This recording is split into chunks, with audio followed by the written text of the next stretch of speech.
got fire in my bones. I'm burdened with the black heart and cursed to roam. I feel the sunshine, it's cold on my face. Forbidden fruit on my tongue, it's sweet to the taste. And you can try and kill me, try and gun me down. Shoot your pistol at me, I laugh at the sound. And as I walk through the valley of the shadow of death, I'll come out of the valley without shadow's last breath. And when St. Pete comes to call, there'll be no fear in my eyes. Let the reaper come find me, there'll be trouble on the rise.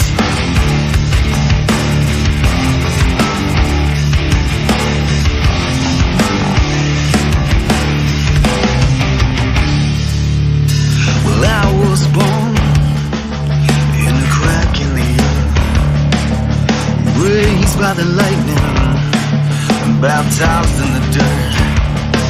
And as I walk through the valley of the shadow of death, I come out of the valley without shadow's last breath. And when St. Pete comes to call, there'll be no fear in my eyes. Let the reaper come find me, there'll be trouble on the rise.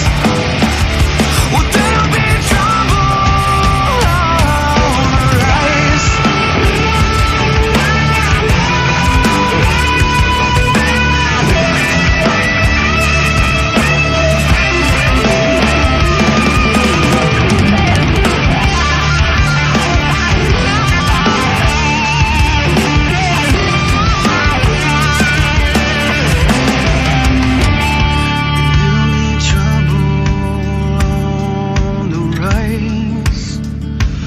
There'll be trouble on the rise.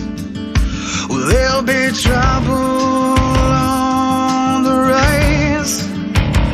Well, there'll be trouble on the rise.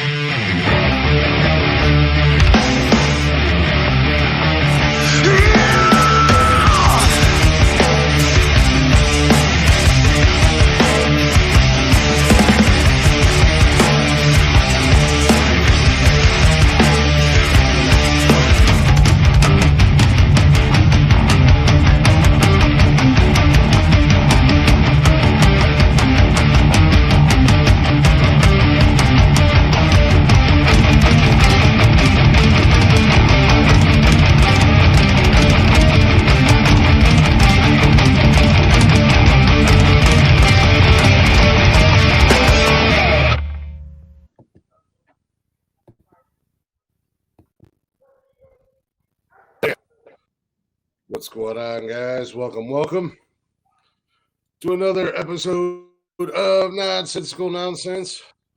I'm Glick, as always, hanging out with Jeff whenever he gets back.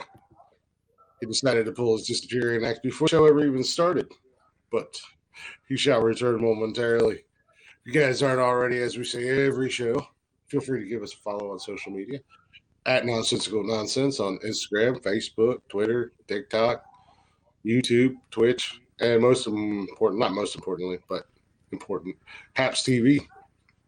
You can also check out every episode of the podcast on Anchor, Spotify, Apple, Google, basically anywhere you get your podcast and jollies at. So go give us a like and go give us a follow. And in Jeff's favorite, go give us a thumbing. Hopefully y'all have a good week. Oh my God. Hopefully you guys are having a good week so far. I am on death's bed. I think, maybe, possibly, but I'm a professional. And I'm here. Unlike the little guy who missed his part. If you want to email us for any weird reason, you can email us. We do have an email as well at nonsensicalnonsenspodcast@gmail.com. Yeah, there's that. I don't know what happened to him. It literally said countdown's coming up and Blacktop Mojo's about to roll. And he's like, give me 1 second, I gotta go. Apparently he's gotta go wipe his wife's ass, I think. You have to excuse me. As I said, I am fighting a cold. It's not COVID. I don't think it's COVID. I hope it's not COVID. But it has been kicking my ass all week, and today has been the worst day of the week so far. But I'm gonna try to pull through. Hopefully, make this shit happen. Try to put a show together here.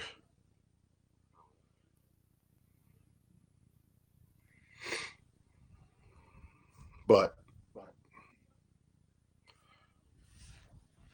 nothing like starting a show without your co-host, who is so excited. He's like a kid on Christmas when he discovers these new things, and he's got a new show he wants to talk about this tonight that he is stupid excited about. He's like a little fucking crackhead almost. Oh, you have no idea.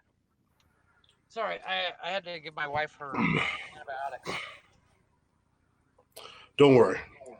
As I already told the people, I'm a true professional. You started your disappearing co-host act instead of in the middle of the show, right as the show was starting. So, well, it's my wife has to go meet a friend. Back to meeting a friend. Tell Juan I said hi. but she's on antibiotics. It's her final shot of antibiotics because we don't do pills. Because I hate pills and she hates pills, so no, you just shoot up. Injections. Yeah, exactly. So I just shoot my wife in the ass. I had to give her the hot beef injection. When you put liquid in a syringe, when you put this, it's a mix. So it's saline solution and like a powder, and you mix a saline solution. And if you don't inject it right away, it slowly starts to harden. And I'm taking the air out of the syringe, and I was like, "Hurry up, lay down before this gets hard." And then I looked at her and I went, "Tyler, you're sex tape." Because I literally just finished watching Brooklyn Nine-Nine. You are a strange little man. Sad little man, I know. I'm easily. What the hell are you drinking tonight? Is that Coke? Coke. Yeah, that's Coke. Oh, it looked like the label was black. They actually show the camera, but don't put it in front of the camera, Jeff. they started doing this new thing in Mexico where it says excess calories and excess sugar. No shit. Oh, well, no, it just looked like a health and safety thing. Yeah, kind of like up here we have. They do it on all snacks. On all of our food up here, you got the health and nutrition label whatever the fuck it is. No, the ingredients list and the health and nutrition list, it's there too. But they put these big black stop signs that say excess calories and excess sugar. Gotcha. Basically it's saying I'm fat and I don't know why. I drink 16 gallons of Coke a day, but I'm fat and I don't get it. So basically just Coke is getting ahead of the game. And they're starting down there. It's not just Coke. It's every snack that is not like cooked in front of you. If it comes in a package, if you buy a bag of chips, it says excess soda. It's like, really? No shit. That's why I'm buying it, because it tastes good. Wasn't it a couple of years ago that like the mayor or governor of New York or something like that restricted, like you could no longer get like 44-ounce fountain pops at the 7-Eleven. You could only get like 20-ounce or something like that. Now there's a reason protest. Like they were putting all these restrictions on pop and whatever you want to call it. I remember California and like snacks. I remember when California started bitching about straws, and now every time I go to McDonald's, I want to strangle somebody. Well, that has nothing to do with what I'm talking about. Same difference. The problem is uh it's health and safety, but I will go on a rant, sir. It's time to change the subject. Any other time. Yeah. It's Oh yeah, it was like back in 2013 or 2012. Yeah. It was Mike Bloomberg. It's government overreach. Yeah, Bloomberg. It was a soda ban, something like that. Yeah, I remember that, where people were bitching like you couldn't. Coke had to stop selling 3 liters, and they could only sell 2.5. In New York, you couldn't buy 3 liters. I don't know that 3 liters are a thing. They are here. I buy. I mean, they are for the off-brand pop, but I've never seen 3. But I also only drink Pepsi, so. But I know like Big K Cola or whatever. What's going on, Bradley? Allie, what's going on? Like the off-brand pop, you can get like into Faygo. 3 liters. Yeah. Well, yeah. Fucking Faygo is disgusting. I love Faygo, dude. Faygo rocks. Oh, are you a juggalo? Yes, I am actually. I'm a mild juggalo.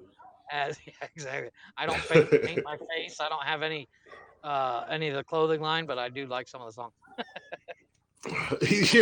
You're not even a mild. I wouldn't even label yourself a mild juggalo. Yeah, I'm like, hey, you're a closeted. Right? I'm closeted, exactly. Yeah, I'm out of the closet now of my love of Insane Clown Posse. I do like some of their older stuff, like the original 9 cards. 6 cards. Or whatever. I liked a couple of their goofy ass songs, like the Dating Game. I was never a big fan. I liked watching the goofy asses when they decided they were going to be wrestlers. They were kind of mildly entertaining. Yeah, they were mildly entertaining. I saw one on TikTok today. One of them almost died, I think. Well, I think it. The skinny one. What's going on, Smitty? The skinny one was on TikTok today. I don't know. I don't know what either one of their names are, let alone know how to tell them apart. It's simple. There's a skinny one and a fat one. Well, I know there's a skinny one and a fat one. And a tall one. Well, I was going to say, I know you're not calling me the fat one. No, I was being generous and saying tall and short. There's an ogre. There's an ogre and a garden gnome. But I saw, and of course they like clowns. When you go to, and this is actually a true fact. If you go to clown college, you pick your clown face. That's your clown face. It's not. I'm going to do the tear on the other side. No, that tear has to be on the left side. Blah blah blah. All this stuff.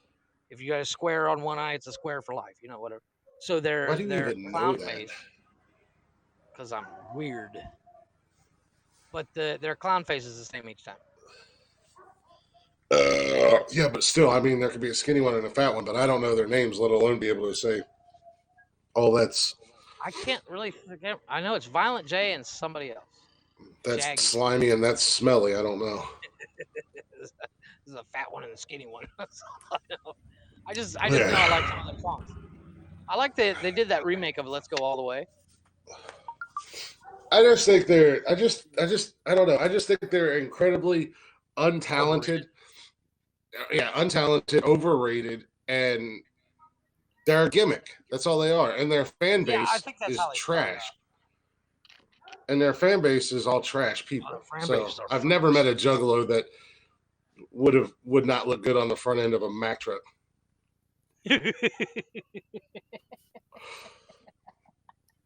70 miles an hour.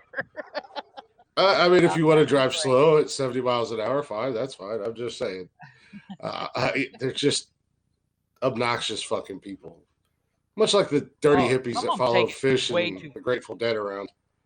Well, yeah, I was just about to say, the people that follow certain bands and only those bands just scare me. Yeah. I say that as I religiously drink Pepsi and Budweiser. Just not psychotic about it. Camera's here. I have to put my earrings in my wife. Why do you have to stick your head down here? I'm not getting up again. Why do you have to put look at these giant fucking Wicked Witch of the West nails she's got, and she can't put her own earrings in. Yeah, it's scary. Where am I putting this? Oh, there it is. Calm down, Cardi B, with your fucking nails. She called you Cardi B. Calm down, Cardi B, with your fucking nails. She knows what time we do our show. Why does she need to interrupt it constantly? She just got home and she's got to go head out to her friends, like I said. Yeah. That's all right. You can be on camera. Show your ass to the world. There's only like 400 people watching. Hi, pretty girl. You guys done it at Dollywood? She went to Dollywood again? I'm fucking jealous. They got season passes. Oh, that's why. There you go. You're welcome. They're doing the Halloween thing at Dollywood. Oh, so they've got all the. Time my wife and I went to Six Flags. We went on Halloween. It was genius. Yeah. Except for she freaked out when they chased her with a chainsaw. Yeah, Summer said she'll send you pics. You pics. think it's got a blade in it? Yeah, I mean it could. But they've got all these really cool pumpkin decorations, and then the lights look really fucking cool up there. They got like the Halloween colored lights. I wanted to have my Halloween decorations up this weekend, but that didn't happen. I'm gonna set Speaking of Halloween, probably in a couple days. I have my Pac-Man. Well, I was gonna set up Halloween decorations with the kids, and then Summer will be up here the next weekend. The kids are here, so maybe all of us can put them out while she's up here. Don't take very long. I don't have a lot, right? I don't have a whole lot. I'm not like one summer and I get a house. A sheet of plywood, and a jigsaw, cut you out some Pac-Man, stack them in the yard. It's genius. That's not Halloween. That's not scary, Jeff. It's not supposed to be scary. Yeah, it's Halloween. It's cool. Oh my. Oh, I'm putting a dead body in the car today. We like the. Speaking of haunted houses, got a story about haunted houses and a dead body in a car. Nice. I got some doozies for what the fuck news tonight. Well, I do want to. Summer's. Speaking of our topic of conversations, I guess last week Summer's friend came into our podcast, our live, while she was at. You're marrying this asshole. No, she she was at church at prayer meeting or something like that. while watching us live. Oh, yeah, she was like, she said that we were nasty. Start boiling. Yeah. She said that we was nasty and we need Jesus, and I'm like, I don't think we're the ones that need Jesus. You're the one at prayer group watching this fucking podcast. Yeah. You need Jesus. If anybody needs Jesus, it's you. Summer almost threw up on the ride. Ooh, I talked to my mom. I was talking to her yesterday, and I said, "Oh no, the podcast. We got new segments and all that stuff." She says, "I stopped watching. You guys are too filthy." I was telling her how you and I were talking about it on the podcast. That we were surprised you lasted as long as you did.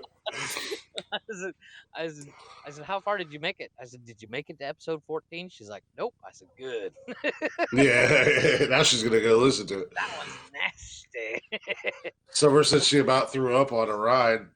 One of the kids that went with them talked her into riding it twice, and apparently her and her friend Crystal have to have a serious sit down about the whole moving situation.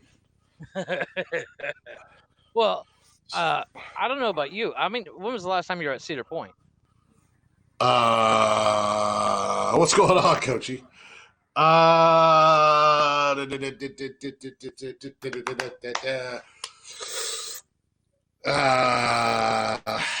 old are we? 40s. I'm early 40s. Yeah. I think the last time I was at Cedar Point, I might have been 16, 17. Oh my God, dude. You're missing out. Yeah. I don't ride roller coasters. I love roller coasters. Oh, yep. My wife is deathly afraid. We went, like I said, we went to the Halloween thing at Six Flags in Mexico City, which is scary enough. But we went and they have a ride called Kilauea. And Kilauea is it's like the Tower of Power. It shoots you straight up, or drops, or a demon drops you, right? Yeah. Well, I'm not one to be dropped. I fucking hate. Love you too, pretty girl. Be careful. Later, dude. They're driving back from Dollywood. Oh, okay. But it's we're sitting on the ride, strapped in, and dude is millimeters, which is smaller than inches, smaller than centimeters, from touching the button, and my wife freaks the fuck out. Yeah. And says, no, I don't want to ride, And this motherfucker stopped the ride and let her off. And I'm like, you chicken shit, we just waited in line for 2 fucking hours. God. Well, why didn't you just ride it? And I did. But as I said, I was finishing up and I was calling her a bitch. And I said, you fucking. And as soon as I said bitch, he hits the button. I shoot up and you just hear bitch. Oh, wait. No, I don't ride roller coasters and stuff like that. I'm terrified of them. I'm afraid of heights, as we've talked about in the past. You know, that's like the only thing. Fun. Yeah, no, I don't. As a guy who has willingly, I am a big sissy, has willingly come out and openly said that he's going to fight a bear and a kangaroo, I won't ride roller coasters because I'm terrified of heights. They I don't know. I get really bad anxiety and have panic attacks and everything like that. I get, dude. I'm horrible to ride with. Like if I got to drive through the mountains, I am horrible. Oh, really? Oh man. Wow, and Summer don't help my anxiety none because she drives like she's fucking down. China the whole time? Yeah, pretty much. Give me 2 seconds. I gotta fry some chicken. But Summer don't help matters none because she drives like she's Dale Earnhardt Sr. at Daytona when he was wrecking his fucking car down around the mountains when I go down there to visit her. Well, I want to fight a black bear. I don't want to fight a grizzly bear or a polar bear or anything like that. Black bears are tiny.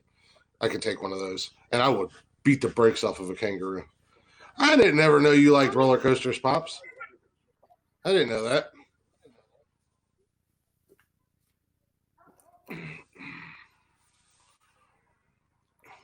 But yeah, I don't man. I'm plus on top of it, a couple of roller coasters that I have. I'm mean as fuck. Plus the couple times I have, yeah. I know you jumped out of planes. Trust me, there's something seriously wrong with you. Perfectly good fucking planes. Ain't no reason to jump out of them.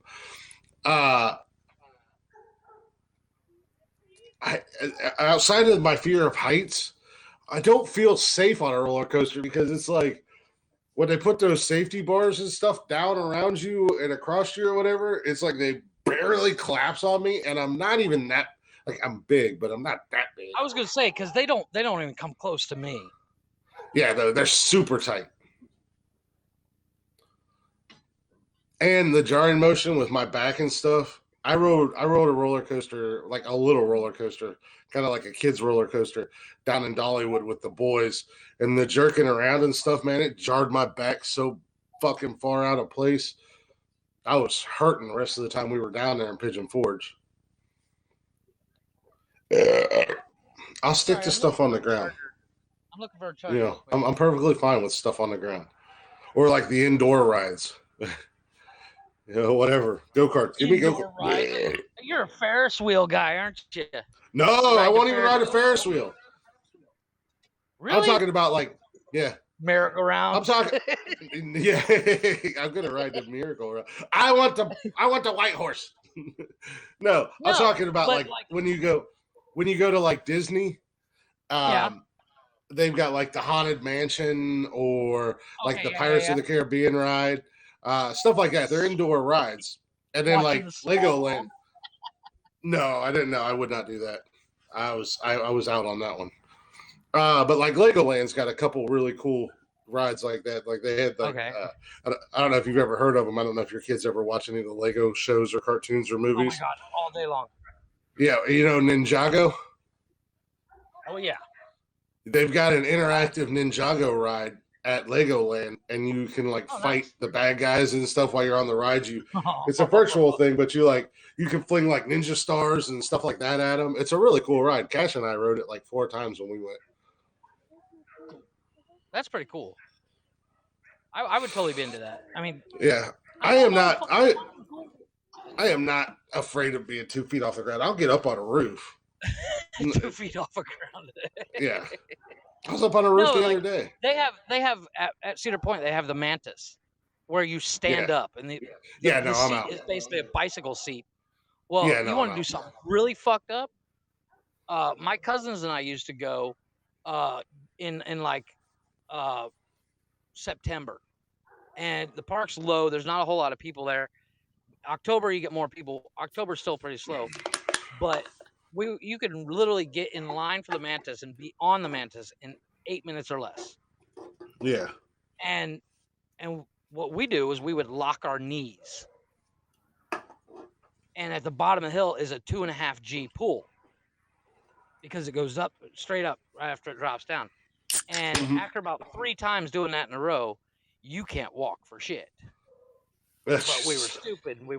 And you would almost get like you were completely fucking hammered. You'd see people that did it getting off the ride looked like they're completely fucking hammered because, they're all wobbly. They've passed out 3 times. Yeah. Isn't there a ride that straps you in like laying down like you're like Superman almost? Well, the Superman ride at Six Flags does that. They have something similar in Cedar Point that's, every year Cedar Point puts in a new one. And the last time I was there, they had put in the dragster, where you literally get in what looks like a giant Formula One race car, not Formula One. What's it called? Top Fuel dragster. That is, that holds 200 people, and you go 0 to 160 miles an hour in 2 seconds. Then up a hill and then back. Yeah. Oh, dude, it don't make no fucking sense. Oh no, it don't make no sense, man. I don't. Well, like I said, how many times do you get the chance to go 160 miles an hour? I think it's actually more. I think it's 200. I mean, if I wanted the opportunity to go 200 miles an hour, I would go to like Kentucky and where you can. Well, no, you can. There's like NASCAR tracks where you can go and pay and drive the car and do laps around an actual track. I think there's one in Kentucky. They won't let you go over 150 though. They'll let you go as fast as you want. Who's going to stop me from going 180 if I get behind that motherfucker and punch him? They got a guy in the car. He rides in the They can have a guy in the car. Chris is over there cutting cables. Fuck you. Yeah. No, but I think they limit the cars to 150 for that. Listen here, pal. The gears are matched to like 153 or some shit like that. Like, listen here, pal. I feel the need for speed. I'm dropping the hammer. Yeah. No, you're not. Just start quoting Days of Thunder and Ricky Bobby. I'm going back now, mama. It's a little tight around quarter 3. I'm gonna go ahead. We're gonna loosen it up on the right side. I feel like a wedge on the right side and give me a full tank of gas. Give me tires on the left side, and we're ready to go. What is he talking about? I don't know. He's just making shit up. He thinks he's in Days of Thunder. Oh, okay, I get it. Rubbin's racing, Cole. Just there, Rubbin's racing, motherfucker. He's like, Chris, that's a wall. Chris, that's a wall. Chris, that's a wall. Rubbin's racing, motherfucker. Here we go. He's like, no, rubbing is racing, yes, but the wall will kill us. 158 shit, bitch. You gonna let me go faster than 150, or are we gonna stay rubbing on this wall, motherfucker? Speaking of choice movies, is yours. Speaking of Pop movies, said I do want to get to. Pop said that you should go. You want to do something wicked? Let's go skydiving.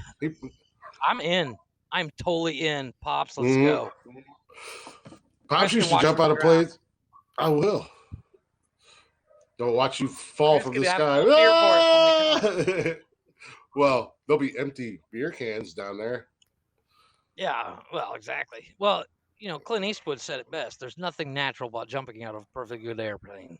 Yeah, Pops used to jump out of them when he was in the Army. I said, yeah, no. If we were meant to fly, we'd have wings, motherfucker. That's different, though. What's going on, Pat? As soon as you jump out of the plane, you jump for like 25 feet, and then your chute pops. I think it's farther than 25 feet. Because isn't it like... It's got a pull string that's attached to the plane. No, it don't. Yes, it does. No, it doesn't. Yes, it does. You don't No, do it free doesn't. fall. You Yes, don't you do free do. fall. Yeah, you do. You go through the instructions and they tell you. I think it's like 5 or 10 seconds, and then you pull the cord, and then In the chute real deploys. skydiving, you can literally not pull your string until you get to the, like, is it 100 feet from the ground? I don't think you know what the hell you're talking about. Yeah. Well, you know what? You go skydiving with Pops, and we can test your theory. And you wait until you're 100 feet from the ground, and you pull your cord. No. I'm the kind of asshole that is. I'm literally a foot from a plane pulling the string, going. Yeah, getting sucked into the engine. No, yeah. Getting as your afraid chute of sucked heights as into. I am, I had the bright idea. My former boss owns the bungee jump here, and we had a client that wanted to go bungee jump, and he's like, "Well, we'll just drive you over." And I was like, "He's like, Jeff, come on, you drive." I'm like, "All right, cool." So we get over there, and I'm like, "That looks like so much fun," but I'm such a pussy, and I'm not paying for it. He's like, "Here, I'll sign you up. You can go now." I was like, "Wait, what?" He's like, "No, I own it. Go for it. It's free." I'm like, "Shit, I can't check it out now." And I got to the top, and it's only 4 stories up, but it's over water too. And I'm sitting there, and I look at the guy, and I'm like, "Look, push me because I'm not just push me." And I literally, there's videos somewhere. I think my boss still has it of me when I do fall, look like I'm trying to fly because I'm flailing my arms. And yeah. And I get down. I don't think. I finally get off the bungee, and he's over there rolling on the ground, laughing at me. I was like, "What's so funny? I jumped. You won't jump, pussy." He's like, "You look like you were trying to fly." No, Pop said no, you open up as soon as you come out of the back of the plane. And then Pat over at Facebook said military is on a cord right from the plane. See? Yeah, but that's military. But I've seen a lot of skydiving shit, and usually they jump out of the plane. Real skydiving versus military is what I'm saying. Yeah. Military skydiving, you're attached to the plane. When you go, the plane pulls your cord. Yeah, but you're also jumping out. You're also jumping out of the jump.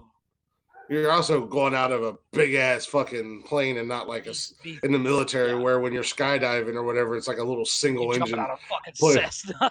Yeah, it holds like 6 people in a 6-pack of beer. Exactly. So you jump out of it and yank your parachute, and the fucking parachute gets tangled up in the propellers, and everybody dies. It's just like, fucking. I think I would do it, but your first time, I believe your first time you have to do tandem, which means you have an instructor strapped to your back. You have to do tandem naked.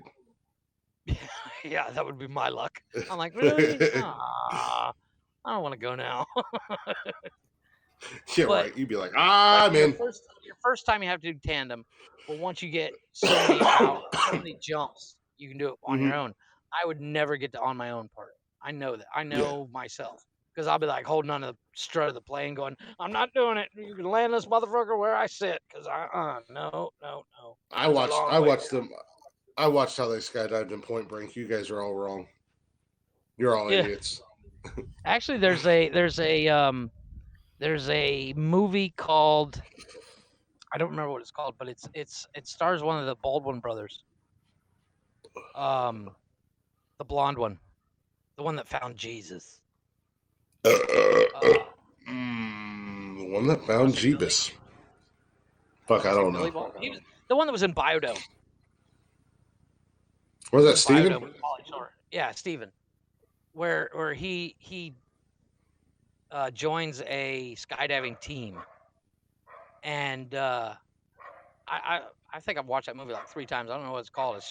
It's all about skydiving teams, and I've seen that movie, and I'm like, nope. Yeah. Nope. All right, I'm in. Nope. Yeah, no. Still nope. God damn, Stephen Baldwin's made a ton of fucking movies. Good Lord. I think it's Steven. I think he's in it. What's Stephen Baldwin's skydiving movie? Cutaway. Yeah, that's what it is. Yeah, it's fucking weird. It's like one of the worst B movies. It's as good as a B movie. It's straight to video. I would say straight to digital copy now, but hell, a lot of movies are going straight to digital because that's where it's at. But speaking of movies and television shows, you little crackhead, you were all excited about this show that I completely bursted your bubble. I know you shit on it.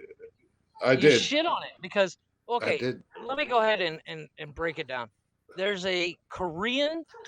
Now I'm not a real foreign film guy because I'm like, fuck, I gotta translate. Jeff's movie of the week. Yeah, I know. I need to build me an intro.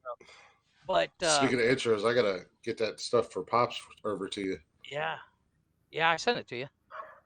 I didn't send it via email, but I make your review. My wife came home the other day and she's like, "Hey, I just saw a preview for a movie or a TV series. I want to watch it. And it's called The Squid Game." And The Squid Game is a Korean TV series. It's like a limited series. I think they might be doing a season 2. Now, don't completely spoil it for anybody who may or may not want to watch it. Well, no. Concept is pretty simple. It's a group of people an unknown group of people have gone out and they play. There's a game in Korea where they take folded pieces of paper in a square. It's kind of heavy looking, and they throw it down on the ground. If you flip your person you're playing against, you flip theirs over, you win.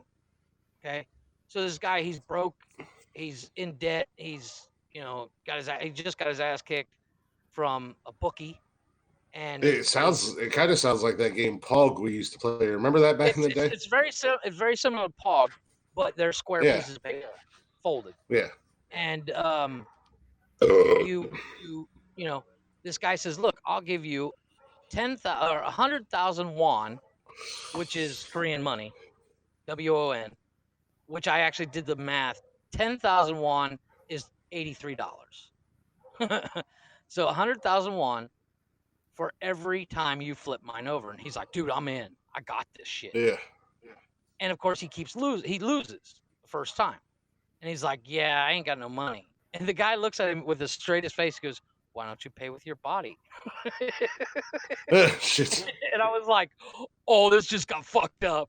And the guy says, the main character looks at the camera like, "What?" He's like, "Let me explain. Every time you lose, I smack you. And then if you win, you get 100,000 won." He's like, "All right." So he smacks him across the face. And he goes again. And he plays for, it doesn't show how long, but it's like a montage of him losing. Yeah. Keep getting slapped. Finally, he wins. And the guy gives him the money and gives him a business card. And it's got a phone number on it. And what looks like a PlayStation circle, square, and triangle. No X. Mm-hmm. And he is call if you want to win some more money playing games, give us a call. So he's thinking about it, and he's basically broke. You're just gonna tell the whole show? No, just the intro. And he decides to go. So he shows up and he calls him. They say, "Meet us on the corner of X and X and whatever." So a van pulls up at like 3:00 in the morning, and he gets in and he looks around. And there's like other people in the van asleep, and he's like, "Wow, everybody must be really tired." And all of a sudden, the van fills with gas. Oh shit! The fuck out. And then he shows up. He wakes up in a room of 454 people, 456. Sorry, and and everybody's got a number on, and he's number 456. He's the last one. And they learn that they're going to play games, and if you get eliminated, every time somebody gets eliminated, money gets added to the pot, and whoever wins all 6 games gets the money. If 6 people win, 6 people take home the money. Well, the first game, they're like, everybody signs up. They're like, "Fuck yeah, we're in for it." The first game is red light, green light. You remember the red light, green light, where you run when somebody turns, they stop. So everybody's like, "Oh, I got this. This game's fucking easy." So they run, and it's a robot girl. She turns around. She's singing in Korean, and then she turns, and everybody freezes, and one guy moves just a little bit, like he stumbles, and again gets shot in the fucking head. He's eliminated. It is so fucked up and so good. And each there's 9 episodes, which I binge watched all in one day, and it just keeps getting more and more fucked up. But there's a chick on there, and she is, if Monday was a person, the day Monday, if it was a person, nice. It would be her. And you just want to smack her in the face. And then there's a couple characters on there, you're just like, I want to knock this motherfucker out. And they set it up for a second season, but the director that wrote it, it took him 6 months just to write episode 1 and 2. Yeah. And he's been writing it since 2010. But it's number 1 on Netflix in 66 different countries. For none of them being America. Yeah, pretty much, which is what I assumed. But yeah. it's one of those things that I don't know if you saw Altered Carbon on Netflix. Yeah, actually, that's one of those other shows that I started to watch. Yeah, exactly. Like I was telling you about Deadwood, and I actually really I liked Altered Carbon. I liked the first season. I didn't like the second season with Anthony Mackie. But I don't think I've started watching the second season. It got advertised like that, where it was everywhere. Where it was like, if you don't fucking watch this, we're gonna shoot you in the face. And so you're just like, everybody's like, fine, we'll fucking watch it. But it's got some really good twists and some really good plot devices. Like the main character's cousin is in it, and this is the cousin that, he's from the fucking middle of nowhere hood. I'm gonna punch you in the face. You don't get the fuck out of here. And that's me yelling at my kid. You better get that homework done. And his cousin actually went to college and all this stuff. He's the only one in the neighborhood that went to college. Turns out his cousin is billions of won in debt. And the winners of the game, once X amount of people are eliminated, wins 43 billion won, which turns out to be about $35 million. Yeah. But people die for it.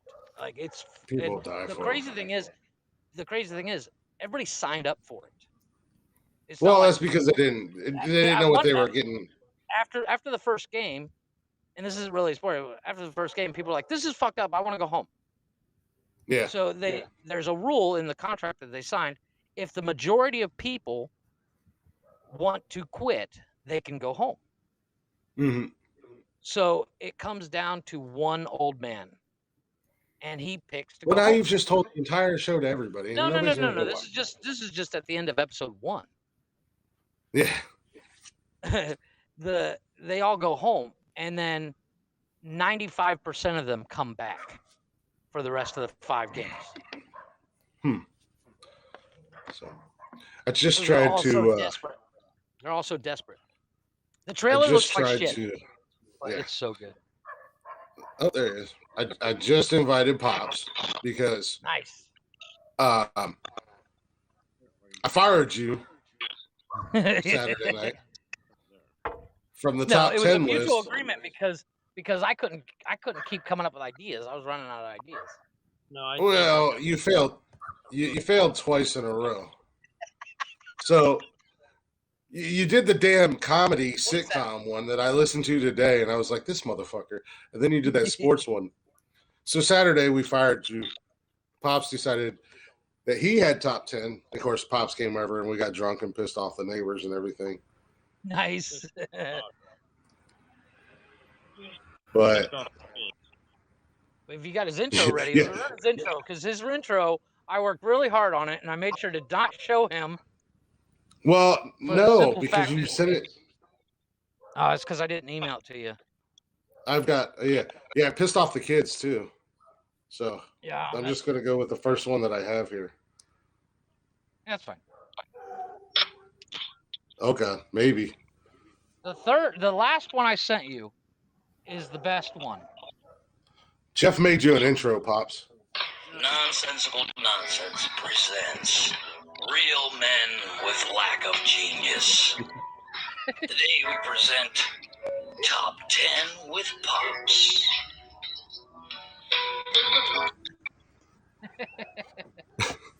That's not the better one.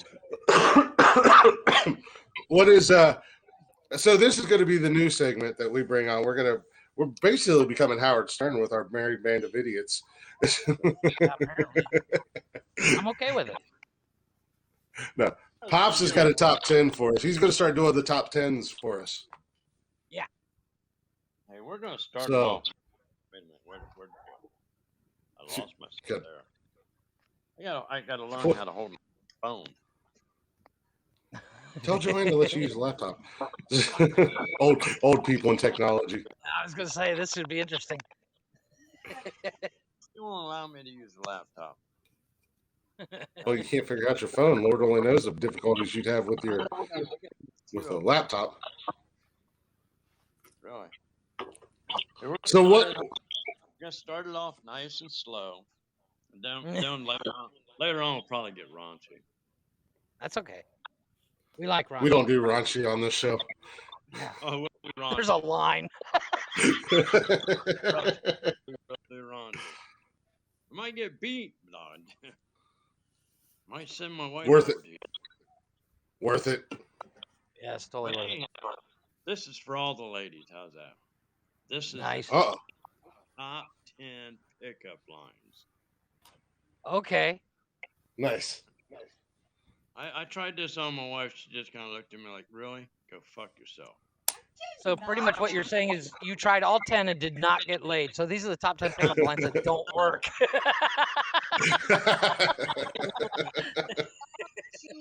I'm still here, ain't I? I'm doing this, ain't I? So, no, I did not get laid. So but you didn't get killed. You failed already.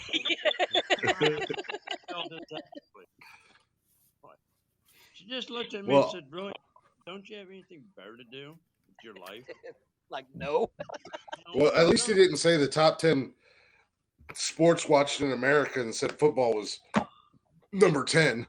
I'm telling you, I went off Google. Oh, we could. This is off of. What the hell is this off of? Best pickup lines. Got lines. This is off Got lines. You ready for this shit? All right, number 10. Rock us out. Number 10. Let's commit the perfect crime. I'll steal your heart. You steal mine. Yeah, a little cheesy, but okay. That won't get you slapped. I can live with that. Yeah, my wife looked at me like, really? Try something different. All right, Number 9. Do you believe in love at first sight, or should I step out and come back in? Yeah, I've used that one. It doesn't work. Why does that not surprise me at all? That was really I was single for a long time. Well, you have low self-esteem. All right.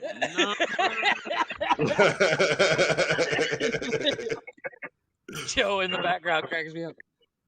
Number 7. Pops comes with his own commentary track. Number 7. Dun, dun, dun, dun. Me without you is like nerds without braces. A shoe without laces. A sentence without spaces. That sucked. Come on, man. That's a bad one. Yeah, that was a bad one. That totally deserves the Joe Biden out. Come on, man. Was that? Are these the worst pickup lines or the best pickup lines? These are not. I don't see any of these working. These are the best. The Saturday Good will Lord. Yeah, really. I was going to say, who came up with these? Some 5-year-old. I don't know. I've never used a pickup line. I've never used a pickup line either. Well, maybe one or two. I've never used one. I've always been like, hey, what's up? How you doing? Okay. Number 6. Can I borrow a kiss? I promise I'll give it back. I swear these are written by a 14-year-old, man. Maybe. This is the top 10 best pickup lines from The Big Bang Theory. Yeah, exactly. This is good. Here's one you use all the time. What? Where you come up behind me or whatever, you say, "Do you come here often?" Oh, you do that all the time. Yeah, okay. That's not on this list, okay? No. There's not one of them. There might be one on the worst ones. Okay. Summer usually asks me that after Seggy time.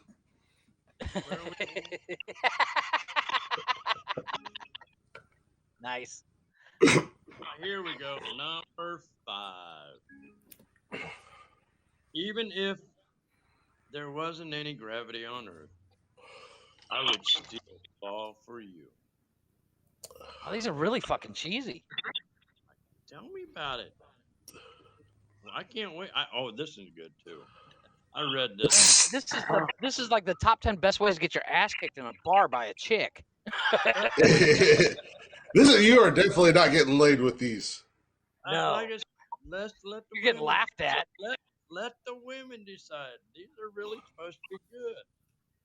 This is good. Know what's on the menu? Do you know what's on the menu? Oh, it's me and you. That's what's on the menu. Oh my god. Really? These are really Yes. getting. Maybe I should throw this shit out. Let's see. We don't know what's happening. Okay. Here's one. Your hands look heavy. May I hold them? Ooh. Yeah, that hand's on the side of your face. You ask somebody that. I mean, this is like the top 10 list on how to get laughed out of a bar. Look. I worked hard on it. Okay. I asked 100 women, the top 10. 100 women. And 100 times. Are you not even allowed to talk to? Not true. Not true. Not true. You just admitted that none of these worked. How did any of them make the list? Really, they don't work because I'm here. The problem with these pickup lines. Son of a bitch. All right, number 3. This is cute. You got it. This one's cute. If you stood in front of a mirror and held up 11 roses, you would see 12 of the most beautiful things in the world. Look at Jeff. Jeff, let that soak in a minute. No, I'm not. I'm still saying this kid's getting his ass kicked at the bar. You wouldn't try that line? No, because my number one line is to whip out my dick and say, "Hey, it's not going to suck itself." And that's why Jeff is on the list. Here's another one. Number 2. Number 2 is, are you Google? Because I just found what I've been searching for. Oof. Yeah. Oh, man. Oof. You want to be smart? I think I threw up in my mouth a little bit. You want to be smart? Have sex with a woman. When you plug into a woman, you got the smartest woman. You got the smartest thing in the world. All right, what's number 1? Number 1. You may fall from the sky. You may fall from a tree. But the best way to fall is in love with me. All right, that's it. I got nothing else. Nothing else. I'm done. Look at those numbers. I'm done. That was the. That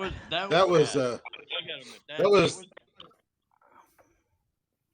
You got to go raunchier, Scott. I'm telling you, you gotta go there. If you were to use any of those pickup lines, this is exactly what would happen to a woman. Turn them off. Yeah, exactly. I'm pretty sure if you did that, you would literally get laughed out of the bar. I mean, Summer said her pickup lines are Parker. She said Parker fell asleep to your pickup lines, Pops. She said her pickup lines are better. I've never used a pickup line in my life, but one that I've always made, one that's always made me laugh was, "Hey, you want to grab a 6-pack and go back to my house and play Army Man? I'll lay on the ground and you can blow the shit out of me." I had one that was like, "Are you tired? Because you've been running through my mind all night." Yeah, that's an old one though. That's like saying, "Hey, are you from Tennessee? Because you're the only 10 I see." I didn't have to use Did it hurt? Did what hurt when you fell from heaven? Yeah. No. Oh my! You guys hash for a minute. I have to go deal with something. One of my neighbors is here bitching about something. Will you stop pulling on the goddamn rope? Jeff has more problems. Really? Yeah. Well, apparently, one of the kids scratched a car with their bike, and now the neighbor's here to bitch at me. So I might bust him in the fucking nose. I'll be back.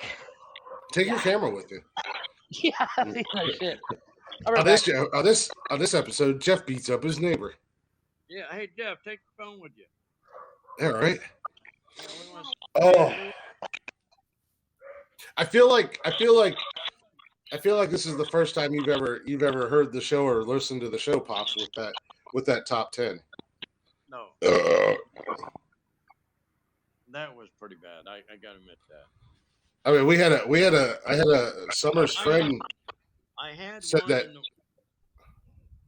one in the wife, and she said that no, you don't want to do that one. I thought, what was the one you were going to do? The top 10 positions. Oh, you should have totally done that. Well, I still got it. I got it. I got to put it back. We might do that one. Yeah, that's perfect for the show. Especially that one in the top 10 best things women have about not having sex. Yeah, I mean, top 10 excuses why women won't have sex. I have mine. Yeah. No. Especially considering what we have coming up in news tonight. Oh, yeah. Hello, pretty girl. Welcome to Nonsensical Nonsense. I think all of those pickup arms were used in middle and high school. Hey, what can I say? Hey, he Googled it. Why didn't he Google that? I binged it. Pop said, "What can I say?" Joanne said he Googled them. No, I binged them. Bless his heart. I mean, there's a difference. Yeah. Well, that's because he fell asleep to it. Who did? Parker. Nice. Well, did you hear his top 10 list he wanted to do that he wasn't allowed to do that he has to do Saturday? Yes. What? It's the top 10 sex positions. Oh. That's what I said. I was like, that's why I said, have you never listened to our show? Do you not know how we operate? These are facts. The what? I said these are facts. Exactly. I may be losing my voice. So. That's okay. Yeah, I'm forgetting this generation. No, when I was like, little Tatiana back in the day, like before you. Mm-hmm. I really didn't have to use pickup lines, but I would on occasion at the bar. I've never used pickup lines. I don't know if you could hear her, Pops. Summer's on my speakerphone. Well, like, I did just because, like, I'm like that corny, cheesy, funny person. So, I mean, I've never. I didn't have to God knows I didn't have to, but just to start a conversation, I did. I started a conversation like, "Hi, how you doing?" Pop said he started a conversation. Hi, how you doing? Oh no, wait, hold on. Sorry, I'm driving through Knoxville, so. No, I've never really. I was going to get over in the other lane, but there's cops. I don't think I've ever used it unless I was just being stupid and that wasn't even a pickup line to break the ice or start a conversation. It was typically after a conversation had already been started and we were just being dumb. My favorite one was I would go and this on my butt and sit next to a guy and be like, "Well, my seat's dirty. Can I use your face?" Oh Jesus! Oh my God! It's a good one. You're dirty. You need Jesus. You need to go to prayer meeting with Crystal. All right, I'm back. Welcome back, Jeff. That was quick. Oh, this guy's a fucking ass. You sound like shit, by the way. Who does? You. Oh, I know. I feel like shit too, but I'm a professional. You don't sound good. I think I'm running a fever right now, to be honest with you guys. My AC is set at 62, and I'm sweating. Nice. I'm probably dying. It's not that big a deal. Nobody will find me for the next 4 or 5 days. Well, let's not die.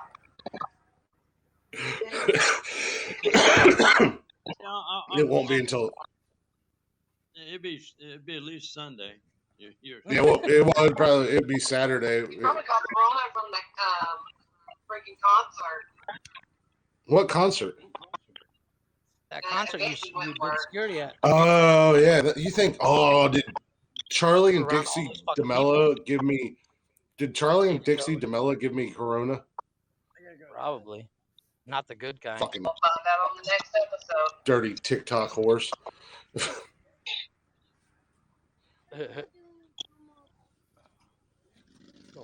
But you did making out with them?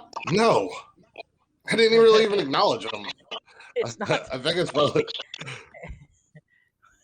when I was introduced to these two, I guess the one chick's the most popular chick on TikTok. She's got more followers than anybody, and I was just like, "Oh, I've never heard of her." Okay, yeah, I was just like, "Oh, okay," and didn't really even pay no mind. I more wanted to throat punch the little faggots that were with her, all them little TikTok douchebags. Yeah, little entourage. Yeah. But yeah, we've decided that Pop needs to step up his game. Still, the world's worst pickup lines were better than Jeff's top 5 comedy sitcoms last Wednesday and his top 10 most watched sports in America. Just because you have used pickup lines on me just to be corny. Yeah, but I didn't have to use them. Yeah, I was just playing around. No, that's different. If you're actually using a pickup line, I don't think I've ever used a pickup line except hey. I was really gonna be all in for this, but honestly, my throat hurts. I don't want to talk anymore. Okay, well, be careful driving. Yeah, I'm really concerned that in 2 left lanes, nobody's driving in except for me. So well, as we all know and we've all discussed, you make up your own rules and laws when you drive. So this is also true. Okay. Okay, I love you. Bye. I love you too. Bye, pretty girl. Be careful. Later, dude. Pops loves you. Jeff said later. Nope, she hung up on me. If you're watching this, Pop said he loves you. Jeff said later, dude. But you know what? With this top 10 pickup, it got you going. Well, yeah, well, I mean, it's all about. It's all about. It's all about with the top 10, which I try to tell Jeff all the time because it was Jeff's top 5 of what Jeff liked, and it's all about getting people involved and getting a discussion going, not aggravating and pissing me off. It did. It just got conversation. No, Jeff pissed me off Saturday when he was like, top 10 most watched sports in America, number 10 football. And I was like, this motherfucker. 1, 2, and 3 were like cricket, rugby, and soccer. Yeah, it was. It helped with well, no, that was long for time World. no see. What's going on, Mark? How you feeling, brother? That I was missed World. you. Oh. Now it was world because Saturday you were swearing up and down it was American. No, cricket was not on America. Cricket was on World. You said your list was the most watched sports in America, and cricket was on there. No, cricket was not on it. Because I'm pretty sure it was. I was Dude, just did top 10 most watched sports, and it came up for World, and I was like, we're not going to talk about cricket and soccer. Fuck that. So I put in top watched sports in the USA. Yeah. Well, there was cricket was on there. It's recorded. It's a recorded podcast. Oh, yeah. And it's out there for the world. Cricket's not there. Cricket is mentioned only when we're talking about the world. And it was me who come out and saved your ass. Yeah. Pops actually did save you and actually put out the real list. And then I fired you. I literally went with the top choices that came up. Maybe it's because the Google's different down here. Yeah, I fired you, and Vaughn told Pops he was going to do the top 10. That's fine. One less thing I got to do. In your multitude of things that you do. Yes, because I'm so busy. But with that being said, we're going to take a real quick break. We're gonna kick Pops to the curb like the dirty little whore that he is. Yes. Throw him a towel. Tell him to go clean himself up. I got top 10 worst pickup lines now. Yeah. We're gonna take a real quick break for Pops because I know it's one of his favorites. Yes. We're gonna do a little can't sleep. And then we come back, we're going to come back with news, and boy, do I got some stories for you guys tonight. I'll get out of here and get on the sideline. There you go. Yeah, get on the sideline. Go sit back on the bench. Yeah. I'll go back on the bench until Saturday. Until Saturday. We appreciate the top 10, Pops. Thanks for hanging out with us, man. Yep. I was actually looking really forward to this. I think it's going to be cool. I think it'll be interesting. Pops needs a headset. I got it, yeah. Yeah, Pops has got a headset. He's a truck driver. Maybe. No, but I mean, your mic sounds like it's cutting in and out. Probably is. He's picking up background noise at the house. Yeah, that's what I said. Go get you a cheap little headset like what I got here. It's like $10. What do you mean? I got me $100. Yeah, he's a truck driver. You know he's got a fancy ass headset. So use it. $150 parrot out there. So use it. It's $100 paperweight at this point because it's not being used. Sunday or Saturday. Yeah, Saturday. We'll have worst time. Bye. Bring the noise Saturday. Yes. Don't be afraid. Bring the raunch. Don't be scared to be raunchy. As long as it's not political and as long as it's not religious, we're in. Yes. Oh, hell no. But that ain't me. Hard for me. Yeah. But we're gonna take a real quick break. Pops, thanks for coming on. Thanks for doing the top 10. It's gonna be your new reoccurring segment every week. Look forward to that. Hopefully, everybody listening will like it. If they don't, who gives a shit? Pretty much. You think we're doing this for you? You think we're doing this for you, fuckers? This is our therapy. Yeah, right. We're doing. All right, let's rock out the music. All right, Pops. Later. Appreciate you coming on. Deuces. Get that out of there. Oh god. This is so new to me. Get that out of there. And a little Blacktop Mojo coming up. We'll be right back, guys, with What the Fuck News.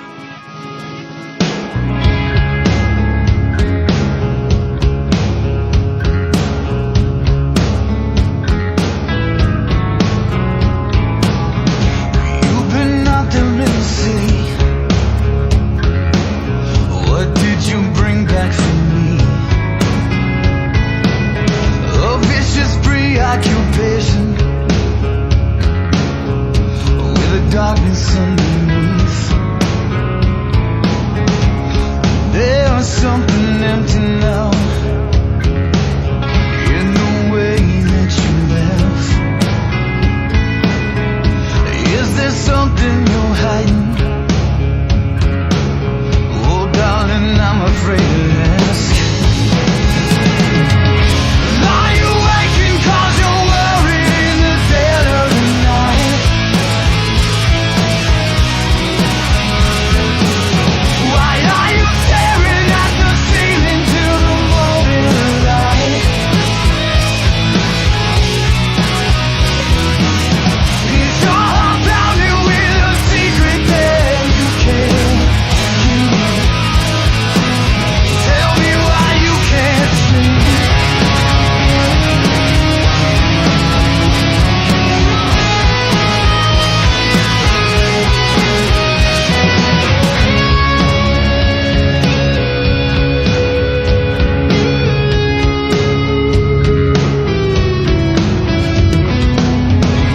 I've been sitting here waiting, stare out the window of the street. Watch strangers come round the corner, hoping it was you that see. I pretend not to notice the distance in your eyes. When you pull me in closer, smell cigarette smoke and lights. Are you waking 'cause you're worried in the dead of the night? Why are you staring at the ceiling till the morning light? Is your heart pounding with a secret that you can't keep? Tell me why you can't sleep. You're not the only one who ever needed to speak, screaming aloud and shout down your demons. Lies make you weak, and that's why you can't sleep.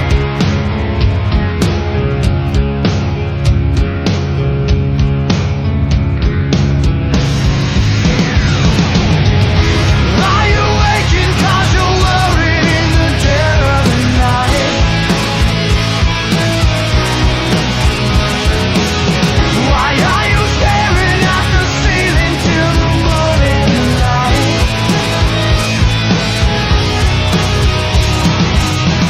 Is your heart pounding with a secret that you can't keep?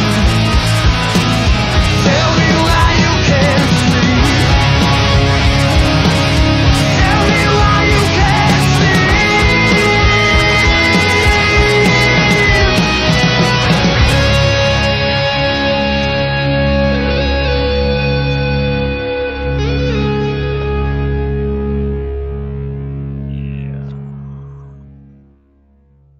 Oh, that's not good. Hold on one second. Welcome back to Nonsensical Nonsense, guys. Hopefully you enjoyed little Blacktop Mojo. I am currently on the phone. hopefully my mic wasn't too good that it picked up the conversation. I didn't hear it. Because that would okay, good. I was gonna say not that it would be embarrassing considering some of the topics that we've talked about. Basically, just saying that Summer called to check on me because she said I sound like shit and I look like shit. And she's like, "What do you think it is?" I said, "I just think it's the flu or a cold or something." She's like, You know, that's what she thought until she lost her smell. And I was like, well, I can still smell and taste. Trust me. I've got some wicked fucking farts. And she's like, can you taste them? And I'm like, yeah, pretty much at this point. So, but well, welcome back to the show, guys. If you're not already, give us a follow on social media at Nonsensical Nonsense, Instagram, Facebook, Twitter, TikTok, Twitch, YouTube, Haps TV. And go check out every episode of the podcast on Anchor, Spotify, Google, Apple, basically anywhere you get your podcast, Jollies. Go give us a like and go give us a thumbing, as Jeff enjoys way more than he probably should. And then if you want to email us, feel free to email us at nonsensicalnonsenspodcast@gmail.com. I literally Summer just was realized telling as me. you're doing the intro that I didn't get to say it earlier. Yeah, you said it earlier. Oh no, you didn't get to say it earlier. I said it. Summer was telling me that. Shit. Summer was telling me the story about how she almost threw up on one of the rides tonight. Ugh. I don't know if she's still there or not. You still there, baby? Yeah, I'm here. She was dry heaving and everything else. Poor Parker passed out on the ride. She made him ride a roller coaster, and he legit like blacked the hell out. I was like, oh, poor little dude. Like, it was so funny though. So it was Crystal, Braxton, Mom of the Year strikes. Parker, and me. So this, me and the girls rode it. It takes you straight up, and then it drops you. Like on the second run, it takes you straight up and then drops you. So he was already freaking out like after the first like little drop and like little swervies. Well, the second drop, like it took us straight up, and then it shot fire out of us. And like I hear him screaming, "Mama, Mama, Mama!" And I'm laughing because I'm a horrible mother. But I have my hand over his chest to make sure like he's gonna be okay. Like, I got you, dude. Well, about the time like we get up and like we go to drop, he out. He done for it. He's like his arms are swaying in the wind. I'm over there dying laughing. I looked at Crystal, I'm hollering at her, telling her, I was like, he's blacked out. I felt his hand just slapping against my arm. I felt so bad, but it was so funny because I've never seen somebody black out like that. She KO'd her son. As Jeff said, Mother of the Year strikes again.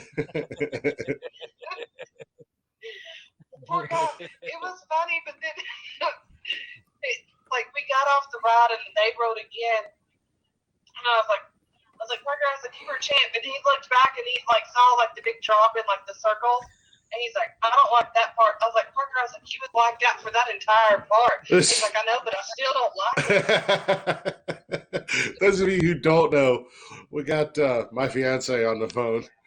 Her and her wife, lesbian lover, whatever the fuck she is, took the kids to Dollywood. They lived out in Tennessee, so they all went to Dollywood today. And our son is 7 and not a big fan of roller coasters, much like his dad. And she made him get on. Neither one of the boys like roller coasters at this point, but she made him get on the roller coaster. And much like any fighter who stepped in the ring with Mike Tyson in the early 90s, he was put to sleep. And she takes that as a proud parenting moment.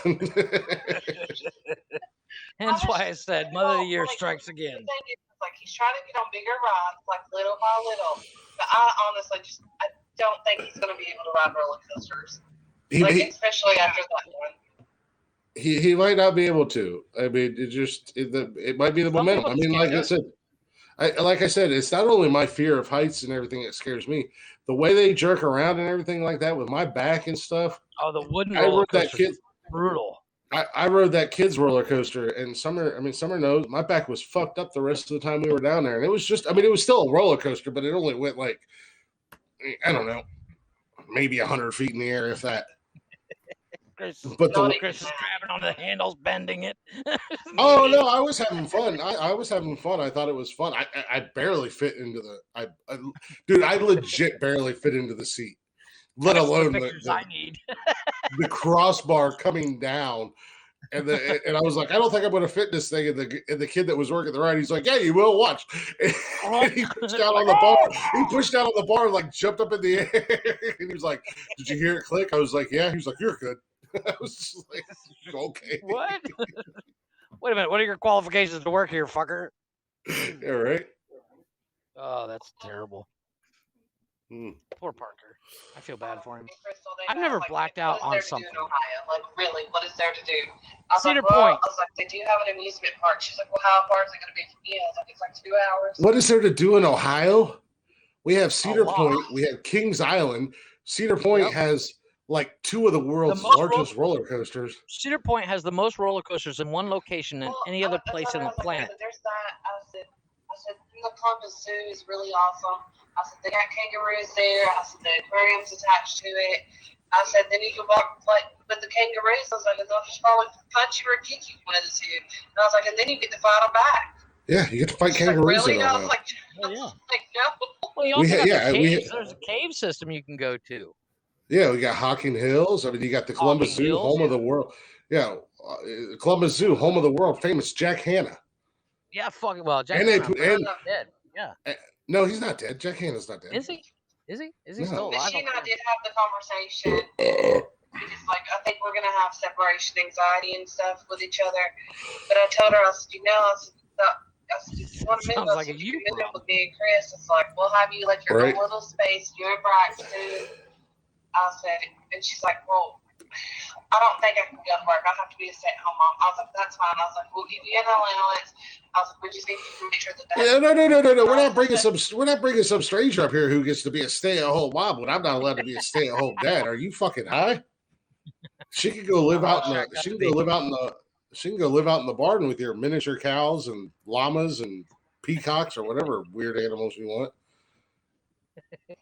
She can be a farmhand. Yeah, earn your keep. Earn your keep. Got to be handy with this. You got to be handy at the steel, if you know what I mean. No. Regulators, mount up. No. She gets whatever she wants. She can get whatever she wants in your little world down there. Yeah. That's a whole nother Nobody lives for free. Handed me anything. Ass, grass, or gas. And I don't smoke grass, and I got ass covered, so. Gonna pay for something. Yeah. She can pay for Chris's beer. And she can pay for my beer. Jeff said she can pay for my beer. That'll keep her broke for the rest of her life.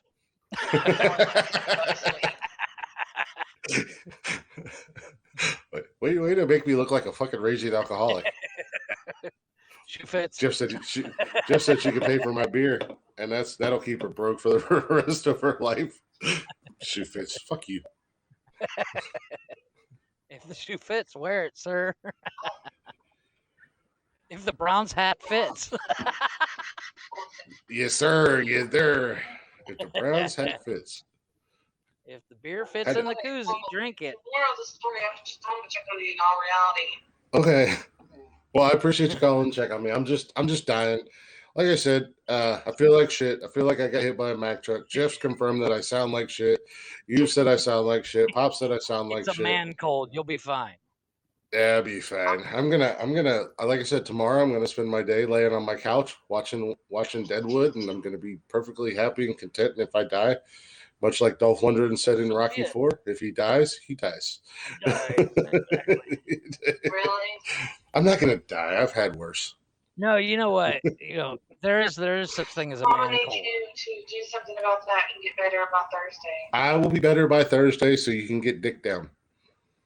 Thank you. And I will be able to eat at the buffet. Buffet. Flo's in town. Now with me going to Nashville, I'm not I had to cancel my appointment to go get my waxes. I'm gonna be over at Dad's Sunday morning because Pops, we got to be done by 1:00, just so you know. He's don't forget about Amish country, said Pops. Yeah. While I'm over there, I'll get the weed whacker and hedge trimmers. Yep. So Summer, Just remember, the wilderness must be explored. Ka-ka! Ka-ka! Well, I didn't wear shorts or anything, but I wore like workout pants, and they have a seam, like a mesh that you can see my skin. You can see my hairy legs. I didn't realize it until I got up there. Yeah, your legs are about as hairy as mine, if not hairier. Oh, they're probably hairy. Jeff is currently vomiting, and he also said, "Just remember the wilderness must be explored." And then he went "Ka ka." I can't do it like he did because I'm going to a coffin. I got a machete above my door. We can whack our way through the rainforest. I asked Crystal if she would help me like wax my ass and my legs for me, and she's like, "I don't think we're those type of friends." That's a friend. I don't see me ever calling Chris going, "Hey Chris, you want to wax my balls?" Come on, be a buddy. Jeff said, "Now that's more than being friends because he could never imagine himself giving me a call, being like, "Hey, you want to help me wax my balls here?" Come on, we're both old. I can understand you needing the help because we're old and our balls are basically dragging on the floor at this moment. Probably reach from there. I'm pretty sure if I called Jessica would. If what? I'm pretty sure if I called Jessica would. Oh, Jessica definitely would. But your guys' friendship has seen and been through a lot. Blossomed. No, her friend Jess. That's Summer's ride or die, and I get that. This. So you're saying you wouldn't shave my balls, dude? What the fuck? Oh, I would totally. She watched a baby come out of my vagina. Do what? She watched a baby come out of her vagina. I would totally wax your balls if you needed it. I don't ever have to worry about that because you're down there and I'm up here. Yeah, exactly. I don't think we'd ever have to prove it. But. So he can say it and not mean it. I got you, Jeff. I got you, man. If you ever, 100%, I got you, bro. If you ever need help waxing, you a plane ticket. If I make millions one day, I'll send you a plane ticket and a razor. Like, show up, dude. Yeah. Oh, I'm showing up with gorilla tape. He said if he's ever a millionaire, he's sending me a plane ticket. I'm showing up with gorilla tape, chloroform, and KY jelly. They'd be like, "What the hell?" And they're like, "Yeah, who wants their balls waxed now, motherfucker?" Like, let me drink this fifth of Jack. I'm ready to go.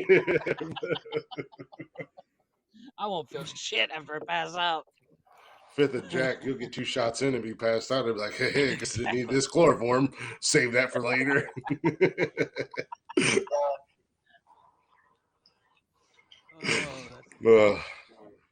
And Pops was worried about being dirty with his top 10. Oh, please.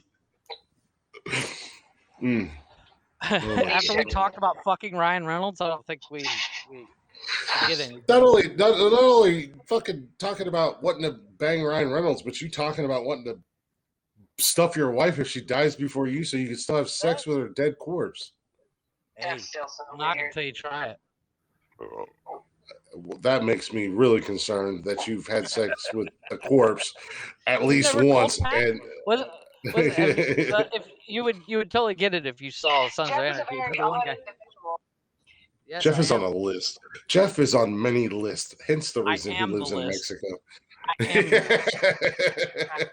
yeah, you are the one list. name on it repeated.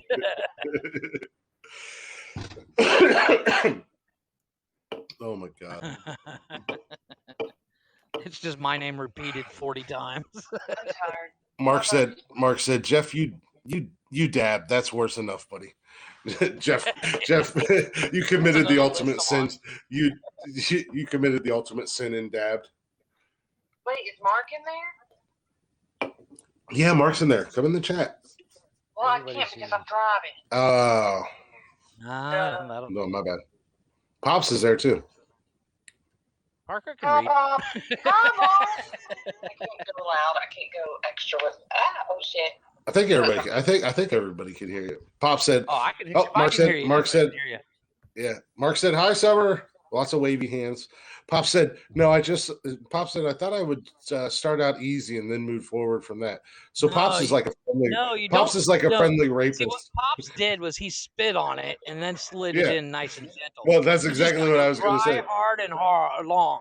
Just go. Yeah, that's exactly what I was just going to say, Jeff. Like Pops is like a friendly rapist. He's like, I know you're probably not into this, so I brought this lube to make things a little bit easier on you.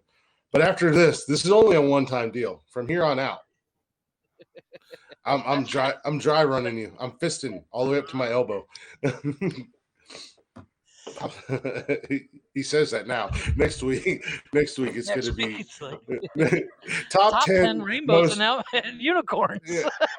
Top 10 most romantic gifts to get your wife for Valentine's Day. No, you know what it is Pops doesn't want to go dirty because he's sucking up to Joe because he dented the truck. He dented the truck twice. Yeah, that's what I'm saying. He's still in trouble. Yeah. Now that she knows, he's got to be a good boy. Okay, well, I love you. Get back to your show. All right, I love you too. Be careful. Well, bye. Jeff said he loves you too. Tell Jeff to go fuck himself. He heard you. He's laughing. I'm hurt. He's hurt. You'll be fine. Yeah. Later, dude. Oh my goodness. Later, dude, said Jeff. Fuck off. You're so mean. It's so nice to be loved. Love you, Mark. Love you. All right, love you too. Bye, pretty girl. Be careful. It's so nice. All right. I'm actually kind of curious to know how that sounded because. Okay, no, that's actually. I'm not gonna finish that sentence because I was like, actually, we could take callers, but in order for us to take callers, I'd have to give out my personal cell phone number, and I'm not giving my personal cell phone number out to the idiots that listen to our show. Burner phone. Yeah, right. Well, I probably could actually. In all honesty, I got fried chicken. No, but it sounded pretty good, except for she can't hear me. I mean, you basically have to repeat what I say. But. Yeah, she can't hear you unless I took my earbud out. Yeah.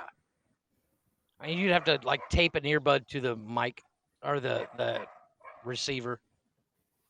No, I can just take my earbud out and let it come through on my computer speaker, which is what I did, is what I've done in the past. I didn't even think about it because whatever. But it also opens up a dangerous precedent. Because we'll just get a bunch of trolls going, fuck you, fuck you, fuck you, fuck you. Yeah, exactly. So let me ask you a question. Yeah. Is your wife still over at her friend's house? Yeah, she left right after I put her earrings in. Okay, so I feel like we're going to end up going long tonight, which is fine because I'm off tomorrow. That's fine. Because that's why she went out. She goes out on Wednesdays and Saturdays because I'm doing the podcast. Because she hates podcast day. Mark has not been here in forever. And I asked if your wife was still out. And he commented, Juan's house. Well, the only reason I asked you know how a while back her and her friend on the podcast, you could hear them singing downstairs. Yeah. She has ghosted said friend because said friend is well, I never liked her friend in the first place, but she has ghosted that friend. Yeah, go ahead. Is this the same friend that she was hashing things out a couple weeks ago? Yeah, and my wife basically just cut her off because this chick is like, oh, you don't do this and you don't do this. She's like, bitch, I got a family.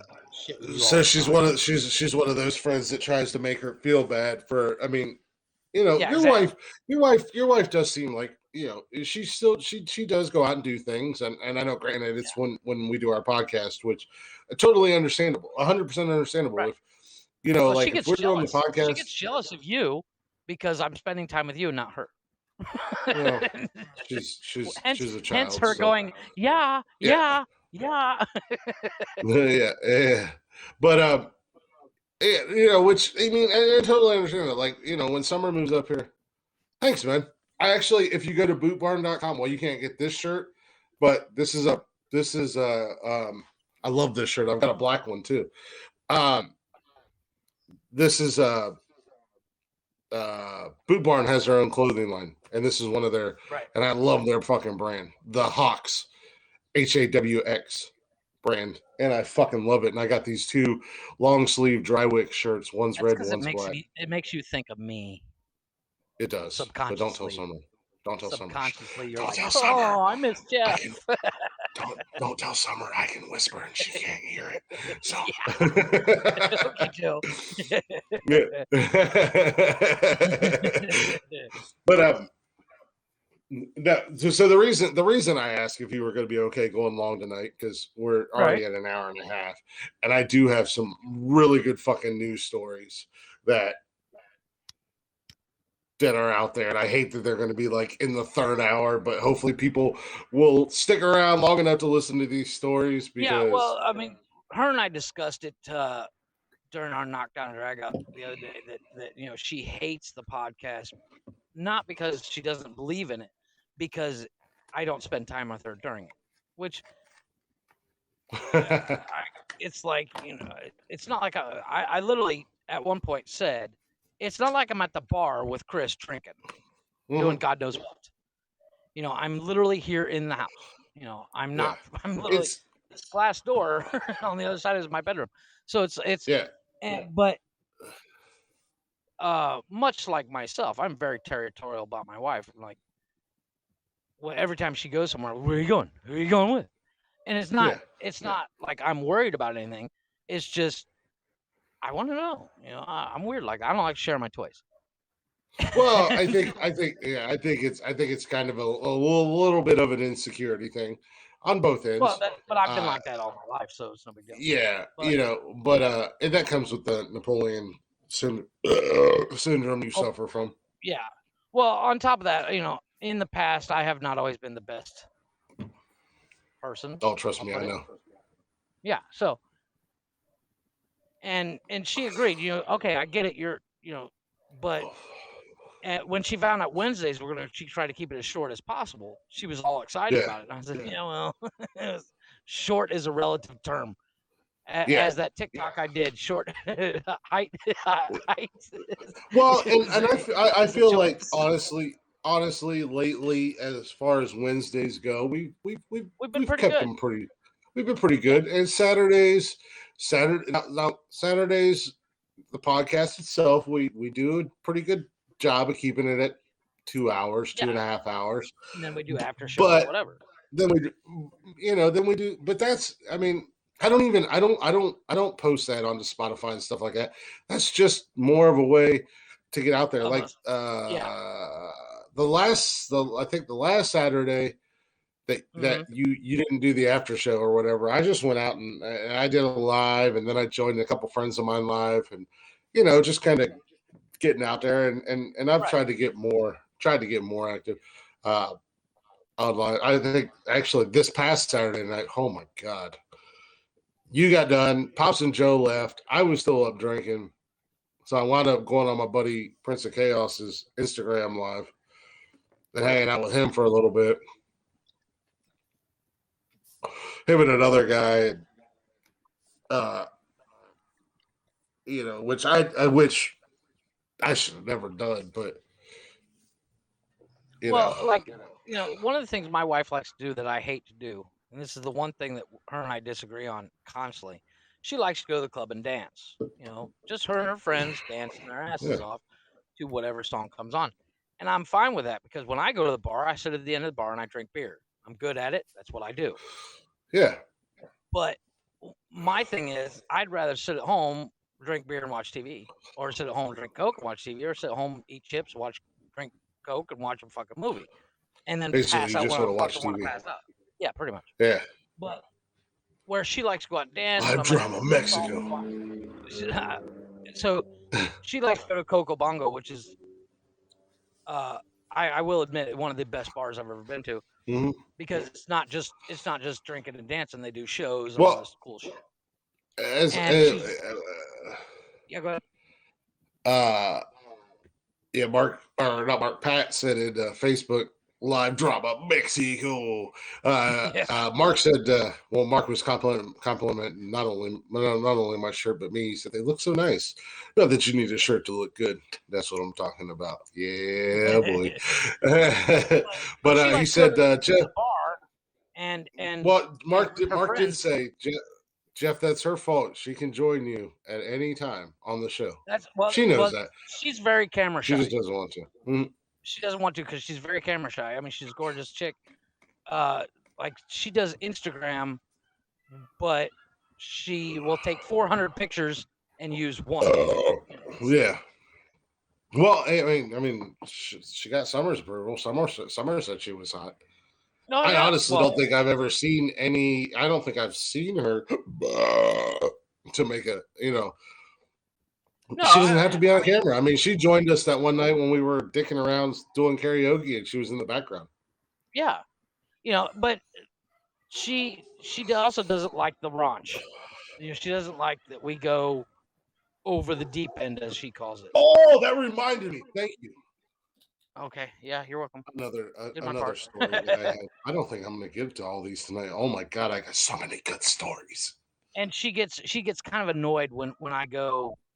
How we'll mention something, then we'll take it 15 steps further, and then go another 20 steps for fun. She hates that. She's like, okay, yeah, it's not funny anymore. No, it's even more fun. But it's a different sense of humor kind of thing. It's the cultural sense of humor. So that's one of the reasons she doesn't want to join the podcast, and she doesn't want to listen to the podcast because she would just get annoyed and some of the things that we talk about, especially about her and me, that she doesn't want anybody to know. And I'm like, yeah, I'm an open book. I don't care.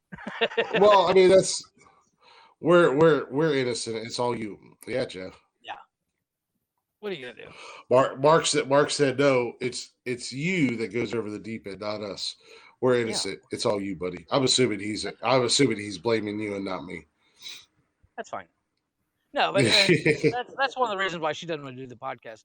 But when I'm at home by myself and I'm like on a non-podcast day, and she's going out, I'm like, well, what am I supposed to do?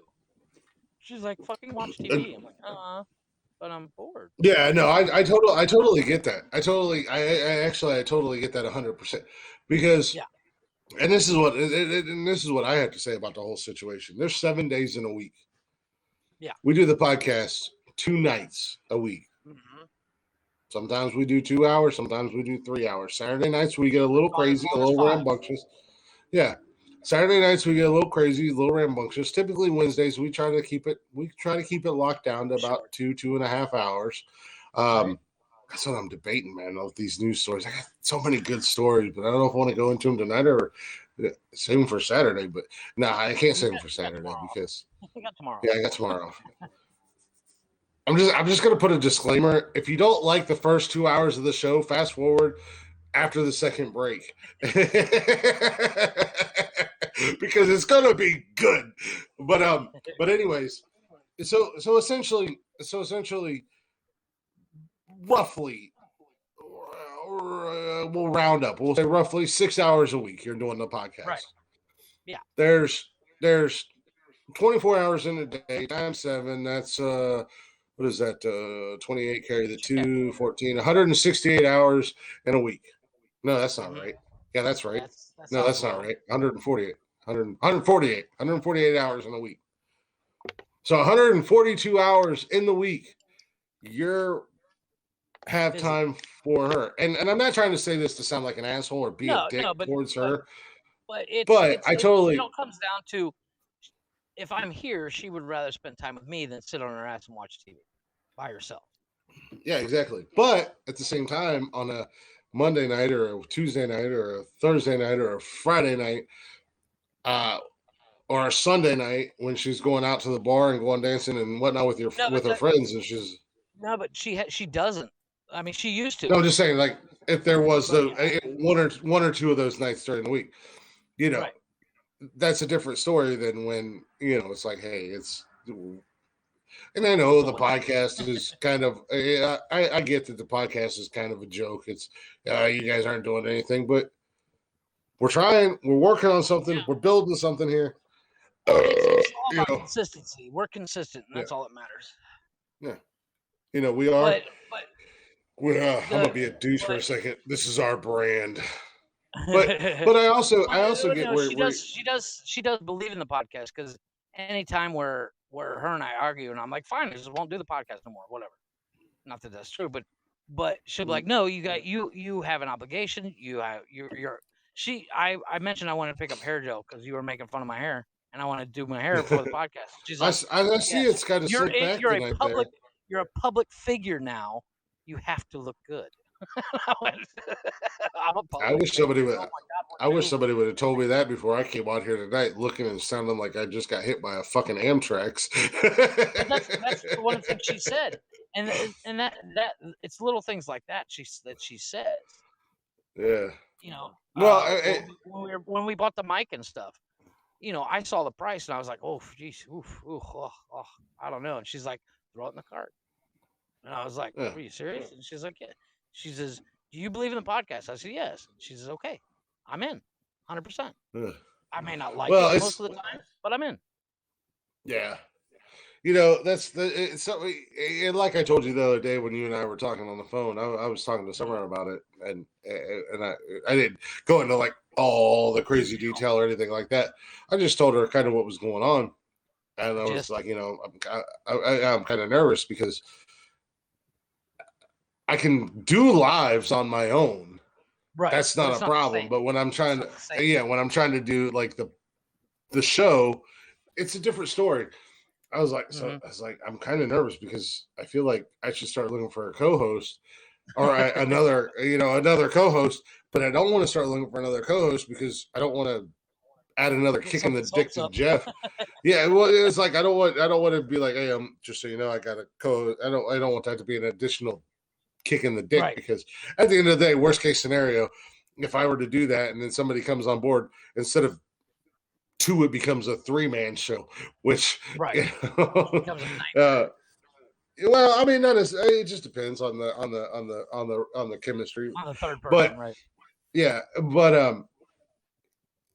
like I said, I get where you're coming from, where she'll go out on a night where with her friends and you're not doing the podcast and you're like, oh, I guess I'll just, because I went through, trust me, I went through that a lot when I was with my ex-wife, and it wasn't so much. And of course, it's a totally different story, and a totally different situation. Well, yeah, but she just didn't want to be in my presence. So there was that, but it was like, oh. Okay, I was kind of excited because we were both home for a change, but I get it. Yeah, exactly. Go do whatever you want to do with your friends. My wife used to go out all like way before the podcast was, even before you and I reconnected. My wife used to go out all the time because she loves to go to the club. She's a little club rat. And well, I mean, she's a little club rat. I'm not the club person. When I was single and looking for some tail, oh yeah. I was at the club because that's where the women. Well, you should, because I don't want to sound like I'm ragging on your wife.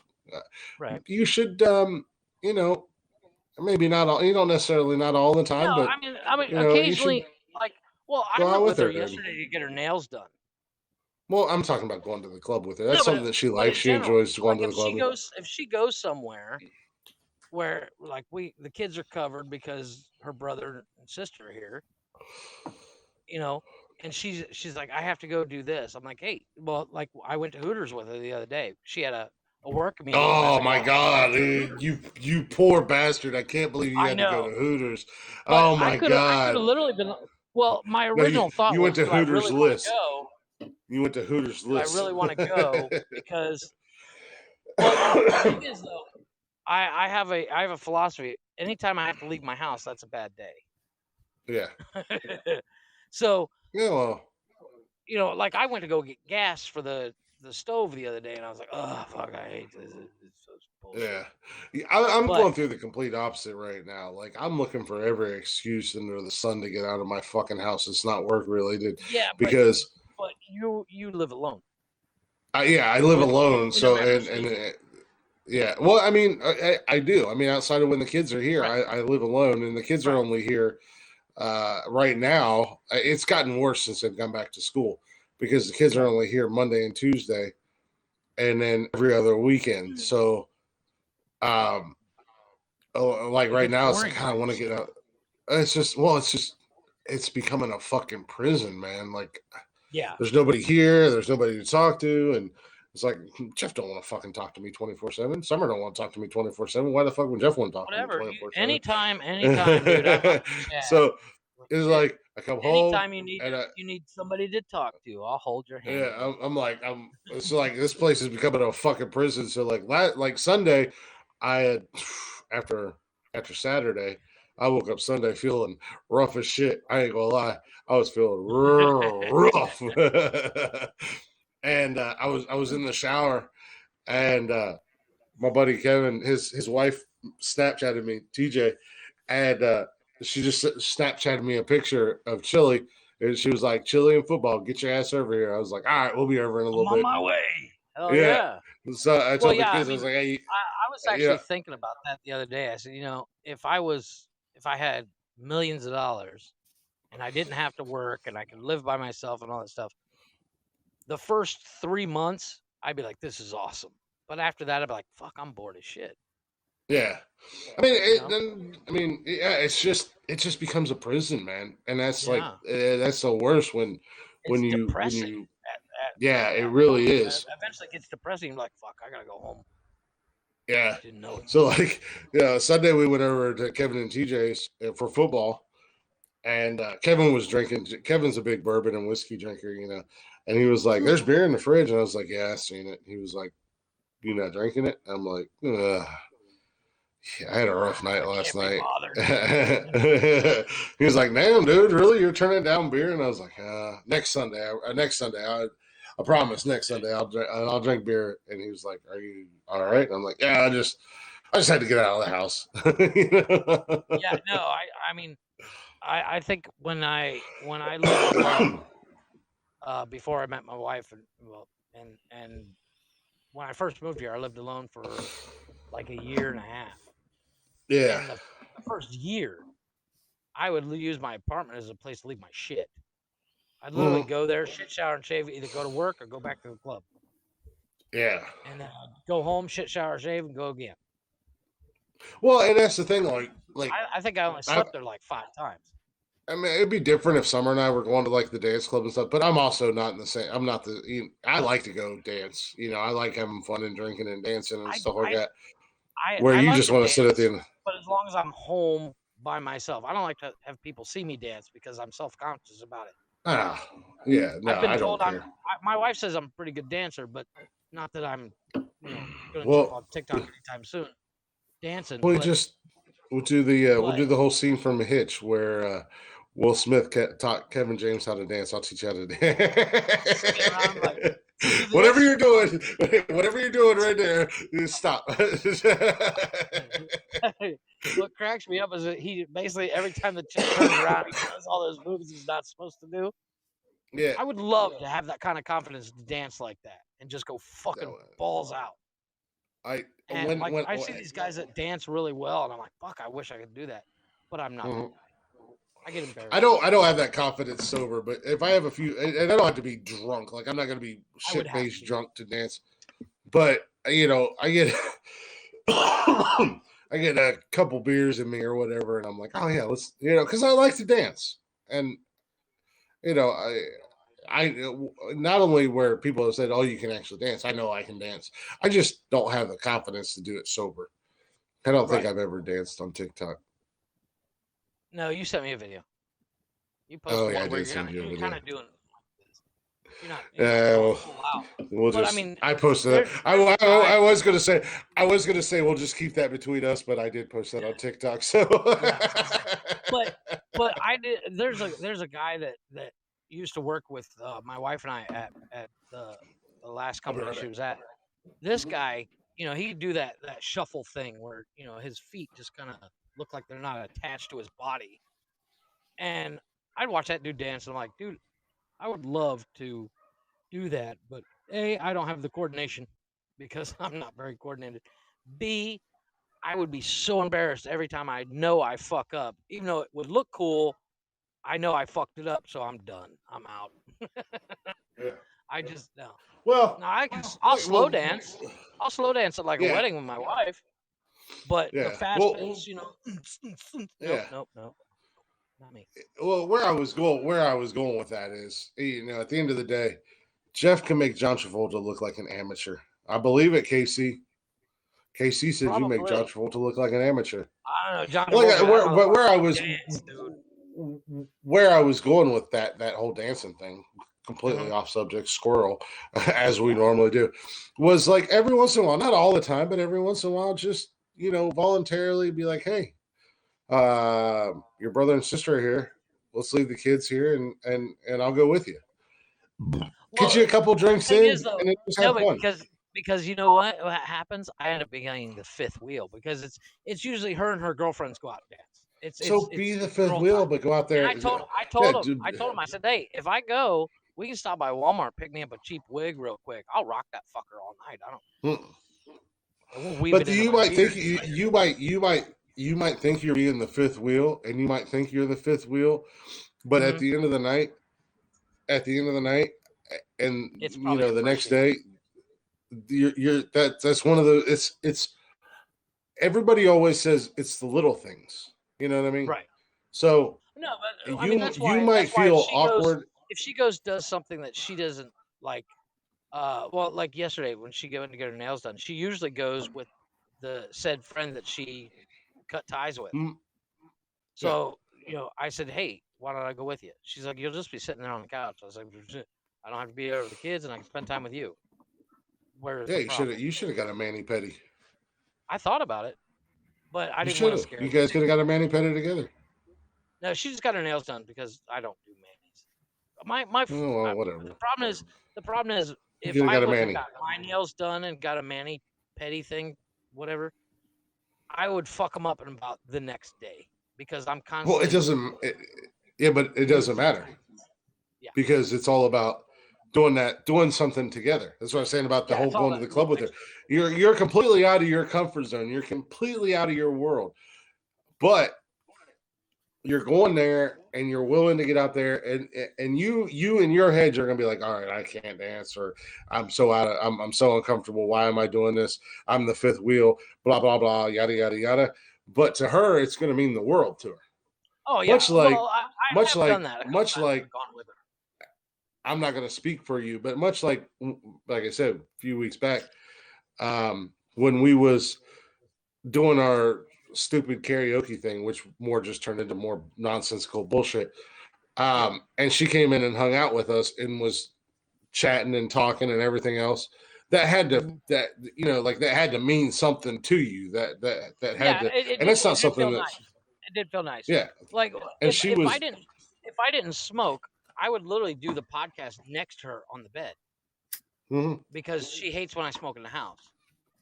And yeah, but that for her, that's like, yeah, that's not her comfort zone. But she went out of that comfort zone. You said she doesn't drink, but that was something she did that for you. So that's where basically I'm going.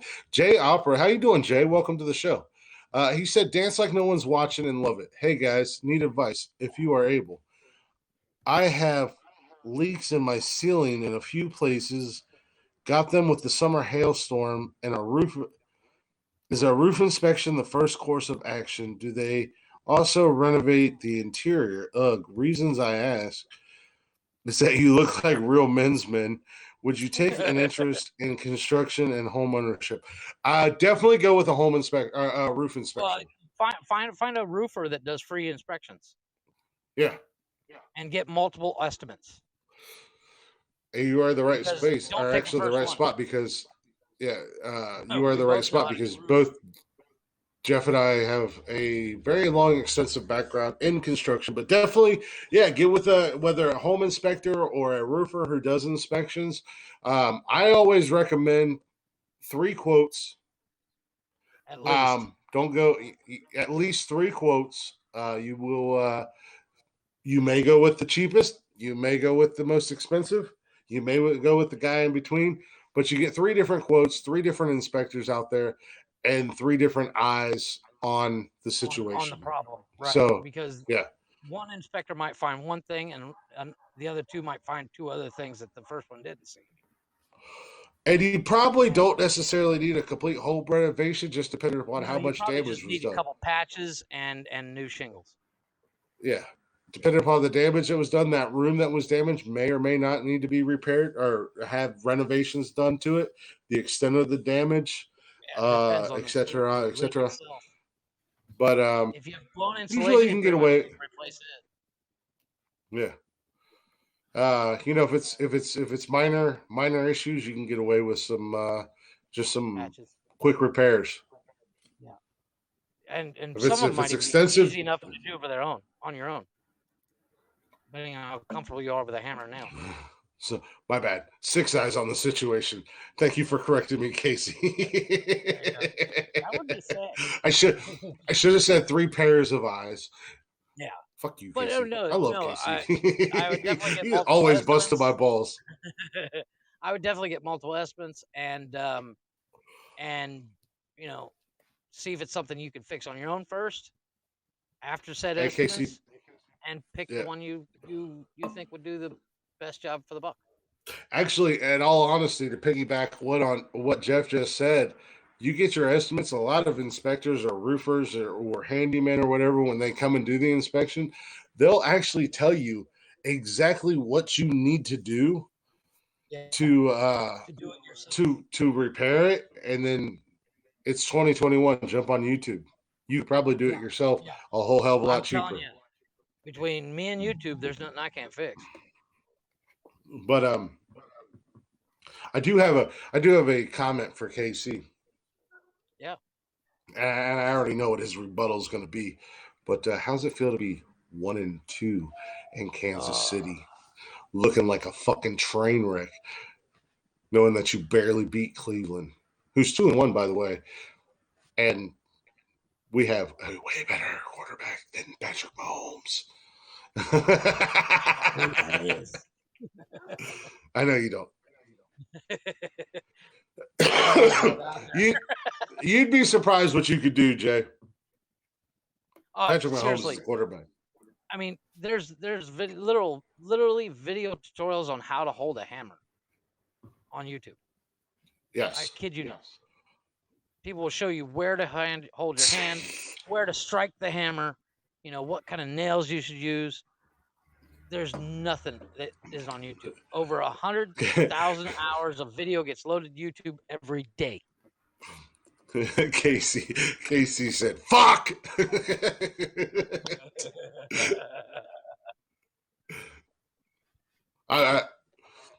I did send Andy Reid to the hospital. The coach for the Kansas City Chiefs went to the hospital after their last game. I would say that we might see you, that we would see you guys in the playoffs, but with the way you're playing, that's probably not going to happen. I know. I'll say this on a football note, and I'll keep it short and sweet. This is where I really wish I had a sports podcast or I knew of a sports podcast that would let me come on their podcast. The Cleveland Browns played the Chicago Bears last week, and the Chicago Bears are a complete dumpster fire. Bears. They sacked the Chicago Bears quarterback 9 times. Myles Garrett set a franchise record with 4.5 sacks. The defense had 9 sacks. Justin Fields has 6 pass completions. Damn. The Cleveland Browns defense held the Chicago Bears offense to 47 total yards for the entire game. Damn. Our defense went off on Chicago. Also, go to the BBW website and read. Yes. Go to Angie's List. Any BBU, Better Bureau, any of those, and read the reviews there in Google. Absolutely. Google any contractor that you have coming. Yeah, and Google. Yeah, this is summer. Yeah. Check their what's the Yelp reviews. Well, Angie's List and the Better Bureau are 2 of the best as far as contractors go. It's a good way is a good way for any business if you're not sure if they're worth your time and money. Oh, Better thank you for the Business thumbs up, Bureau's Jay. on that shit. That's what most companies are afraid of is the Better Business Bureau. Yeah. That's where all the Karens hang out. Well, Angie's list up here in the States has really become a thing for contractors. Well, oddly enough, they have a version of the Better Business Bureau here in Mexico. I can't remember what it's called. But if you want good service, you mention that place, and fuck, they'll fucking bring you fresh beer, even if they just cracked one open for you. They're like, "Oh, we got you." It's called. Casey said it. Casey. Casey said that Andy Reid won't see the playoffs if you don't lay off the cheeseburgers. Oh my god. Oh my god, I can't remember what it's called. Profeco. But That's what it's called. Profeco is basically the Better hopefully, Business. hopefully, hopefully we helped you out. We're not all we're not all smut up at Nonsensical Nonsense. We can actually help people out. Nonsensical Nonsense. We can help you out. No, I mean, well, with our background of what we didn't learn in building trades, because we mostly goof off. Because everything, I don't know. Like I said, I don't know about you, but I think I lost knowledge. We learned two things in school. Concrete is the boss, and don't shoot it. And don't shoot your friend in the face with a power washer that can cut 4x4s in half. That's what we learned. But oh my god, every time I see concrete trucks, I fucking freak out. I have nightmares. Yeah, PTSD. Yeah, you just took off your bra. Nice. Pixar didn't happen.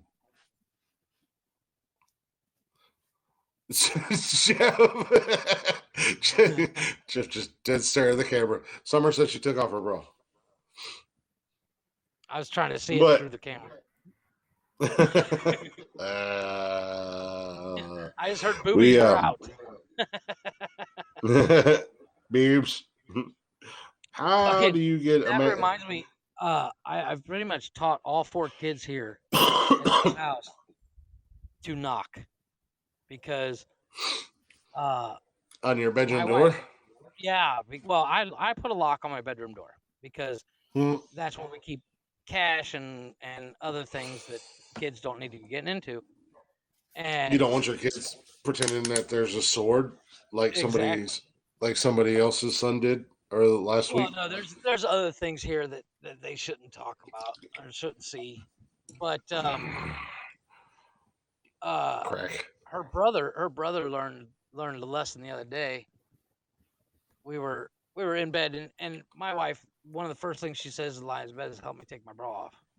And I'm like, hell yeah. I've gotten really good at it. You know. Help me take my bra off. Yeah. Oh, that's a sexy thing to do. I mean, it's not. I'm not saying it's not sexy or anything like that, but I don't even. My wife, as soon as my wife puts her head on the pillow, she's passing out. It's a done deal. Yeah. She's gone, unless she's fucking wide awake, ready to burn down a house because she's, just raving from. Oh, come on. Much like when we're done with the podcast, I don't know about you, but I'm up for another 4 hours. Yeah. If not, that's not what I was talking about. That doesn't count.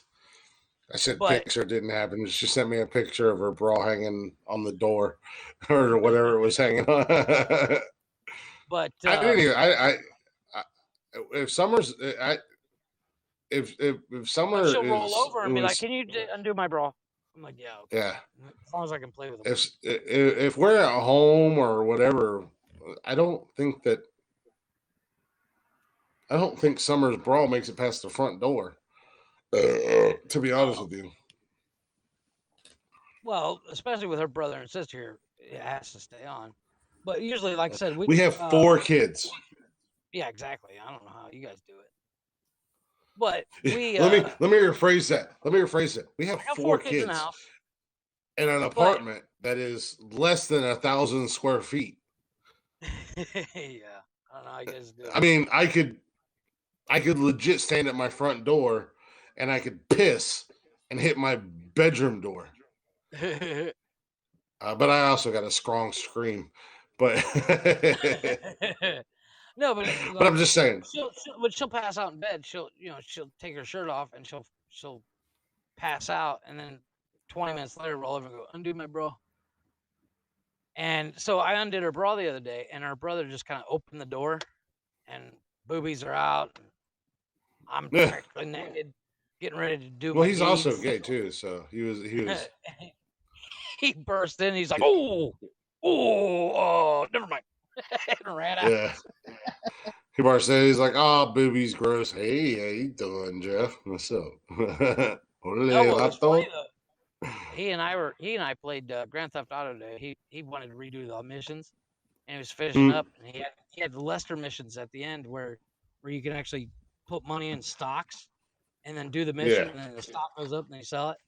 We took him from 30 million to almost 60 million already. Playing around with the stock market.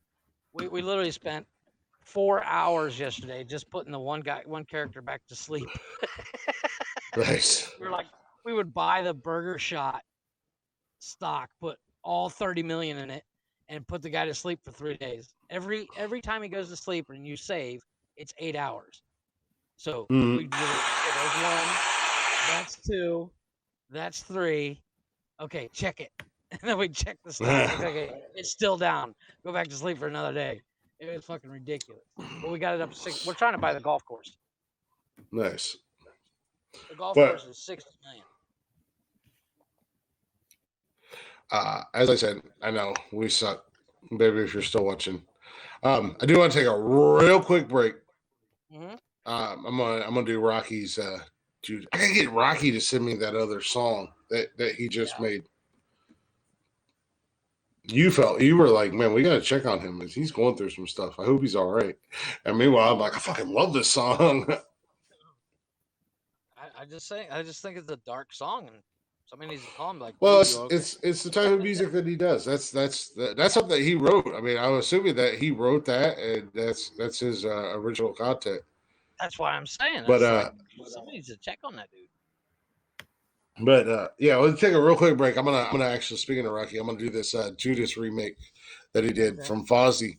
I'm gonna go fry some chicken, and then I do want to come back and do these news stories because they're so good. I don't know if we'll get to all of them tonight, but we're gonna get to at least a couple of them. And if I have to bring save them for Saturday, that's fine.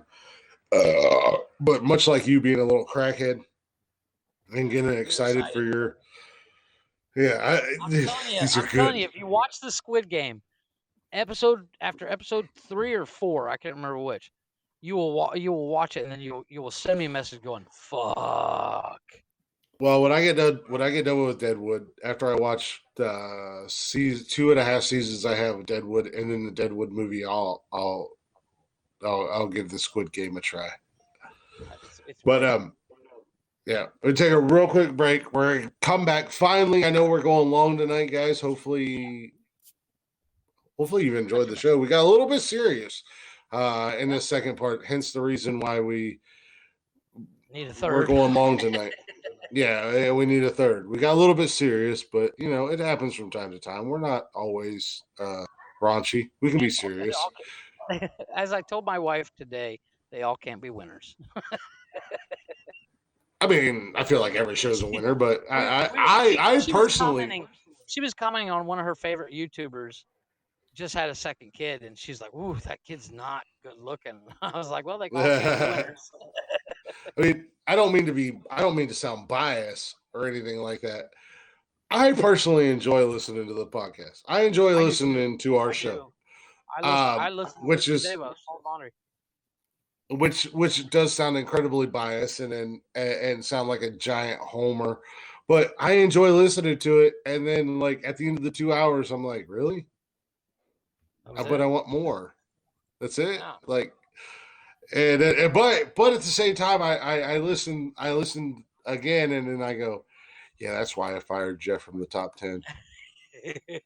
Well, the only thing I have a problem with when I re-listen to the podcast, it feels a bit narcissistic. Yeah, we're a bit narcissistic. Yeah, it is. It definitely is. But like today, like I haven't even gotten nervous. I haven't even gotten. Yeah, I haven't even gotten over. I haven't gotten over your top 5 or top 10 list from Saturday, and then I listened to it from last Wednesday, and I was like, "Oh, this motherfucker with your comedy sitcom." I was like, "I'm still mad at him from the sports one, and now I'm mad at him again because of this. I'd forgotten about this." But I try to get my wife to watch. Yeah. Section.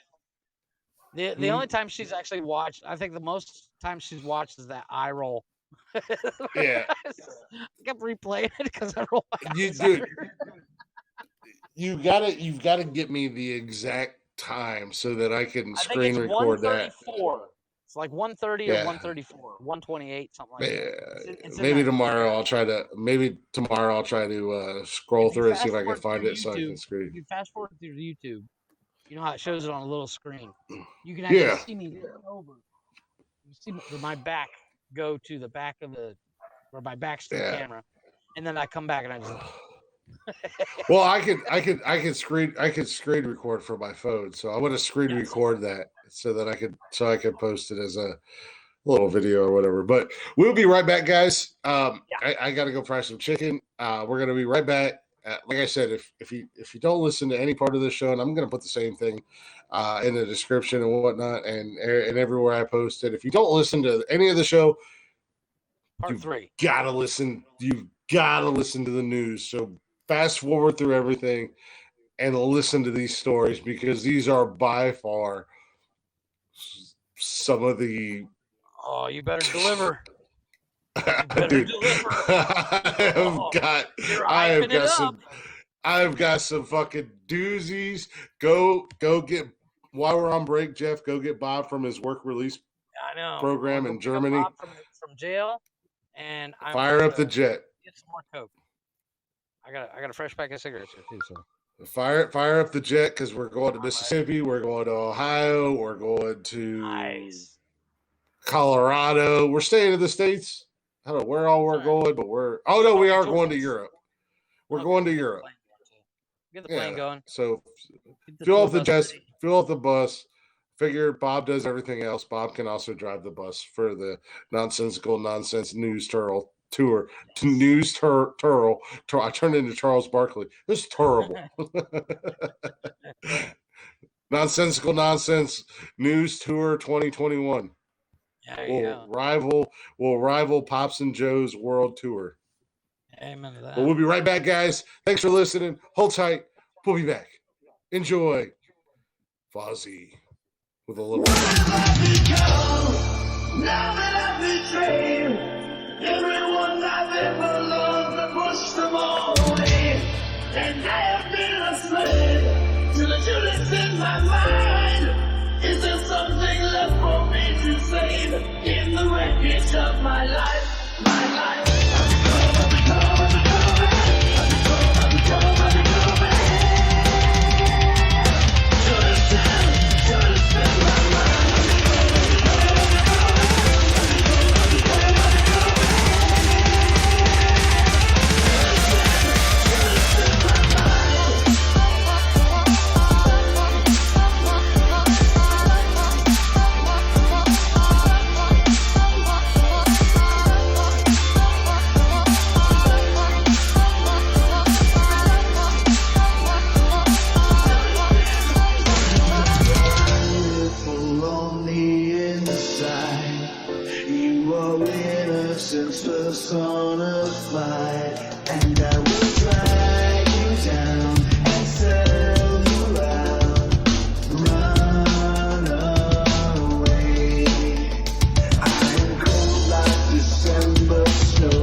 good song.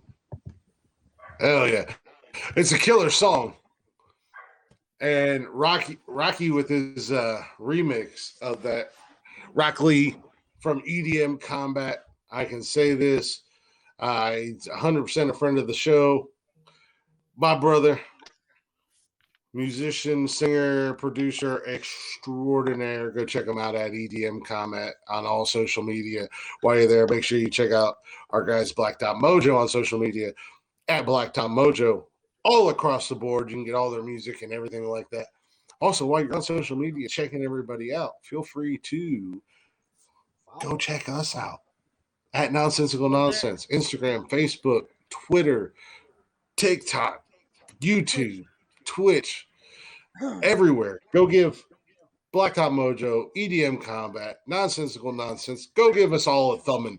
It's a thumbing party. Yeah, just like that. Also, if you want to get every episode of the podcast, feel free to check us out on Anchor, Spotify, Apple, Google, basically anywhere you get your podcast jollies. And if you want to email us, if you want to come on the show and be a guest on the show. Speaking of guests, we do have a guest coming up here just a couple weeks, right, Jeff? Yeah, 15th, right? Rob Durham Comedy. Yeah. Rob Durham Comedy. He and I went to high school together, so it should be interesting. Yep. He's doing big things out in. He's a very clean guy, but I think we'll corrupt him. I don't know what he's going to do on here, but he's doing big things out in St. Louis. But if you want to come on the show or if you want to sponsor the show, you can always email us at the old email. What's the email, Jeff? Nonsensepodcast.com. Man, I fucked that up. I'm staring at the car. Beetle here with a giant flag on the back. But yes, we do have it. We do. I stare at them like I want one. Yeah, I want one. We do have our second guest coming up here in just a couple weeks. The 13th or the 15th? On a Wednesday. My birthday's on the 10th. That's a Sunday. Monday the 11th, and Wednesday the 13th. Yeah. Rob Durham Comedy. You can check him out on all social media at Rob Durham Comedy. He's doing big things. He's also a high school teacher. So yeah. I got a lot of questions for him. Fuck that. Yeah, I got a lot of questions for him. As far as comedy and being a high school teacher and this, that, and the other thing goes. But the moment that you've been waiting for. Buses fueled, I've been talking about it all night. Jets fueled. This is the point where you stop fast forwarding and you listen. Yes, because fast forwarding, they can hear you say stop fast forwarding. I don't know. Well, just hold up a stop sign. Okay, well, if you hear me, if you stop fast forwarding and you hear me say this, then just stop. Don't move anymore. Go to the 2 hour and 24 minute mark. Well, fuck, they're not going to hear that either.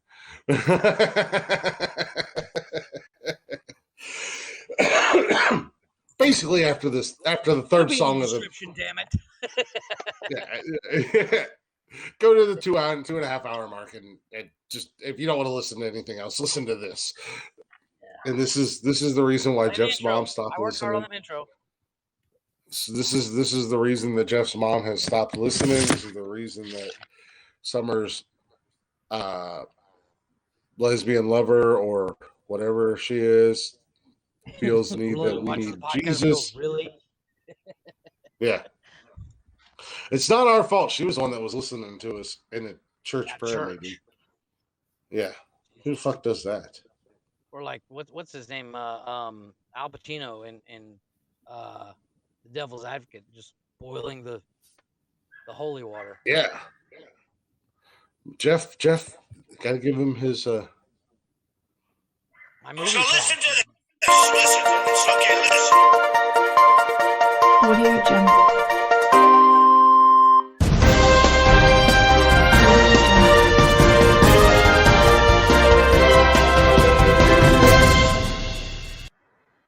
I worked hard on that logo. I'm going to tell you a couple of stories. You like the little.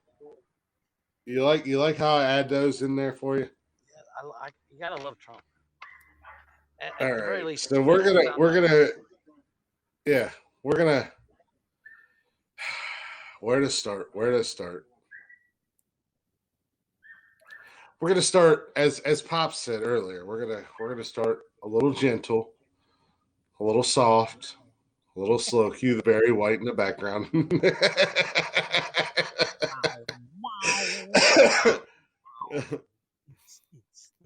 So, man, I've been collecting these stories since Sunday. Saturday. Saturday night. Yeah, it was Sunday. No, yeah, it was Sunday. First story I got for you. We're gonna stay right here in Ohio. Nice. In Berea, Ohio, which is up by Cleveland.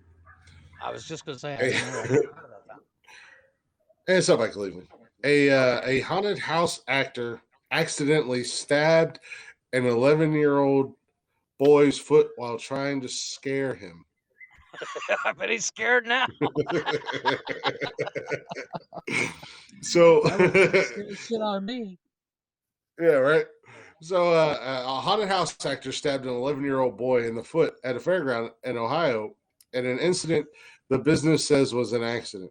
The child was about to begin walking through the 7 floors of hell, which is the popular horror attraction in Berea. Okay. When a worker holding a real Bowie knife tried to scare him and struck his foot on September 18th. President Rodney Gariff, president of Night Scream Entertainment, which owns 7 floors of hell, told CNN he walked up to my son and he was holding a knife and his intentions were to scare him. I'm totally on the side of the actor because of this story, because this little fucker deserved it. The intentions were to scare him.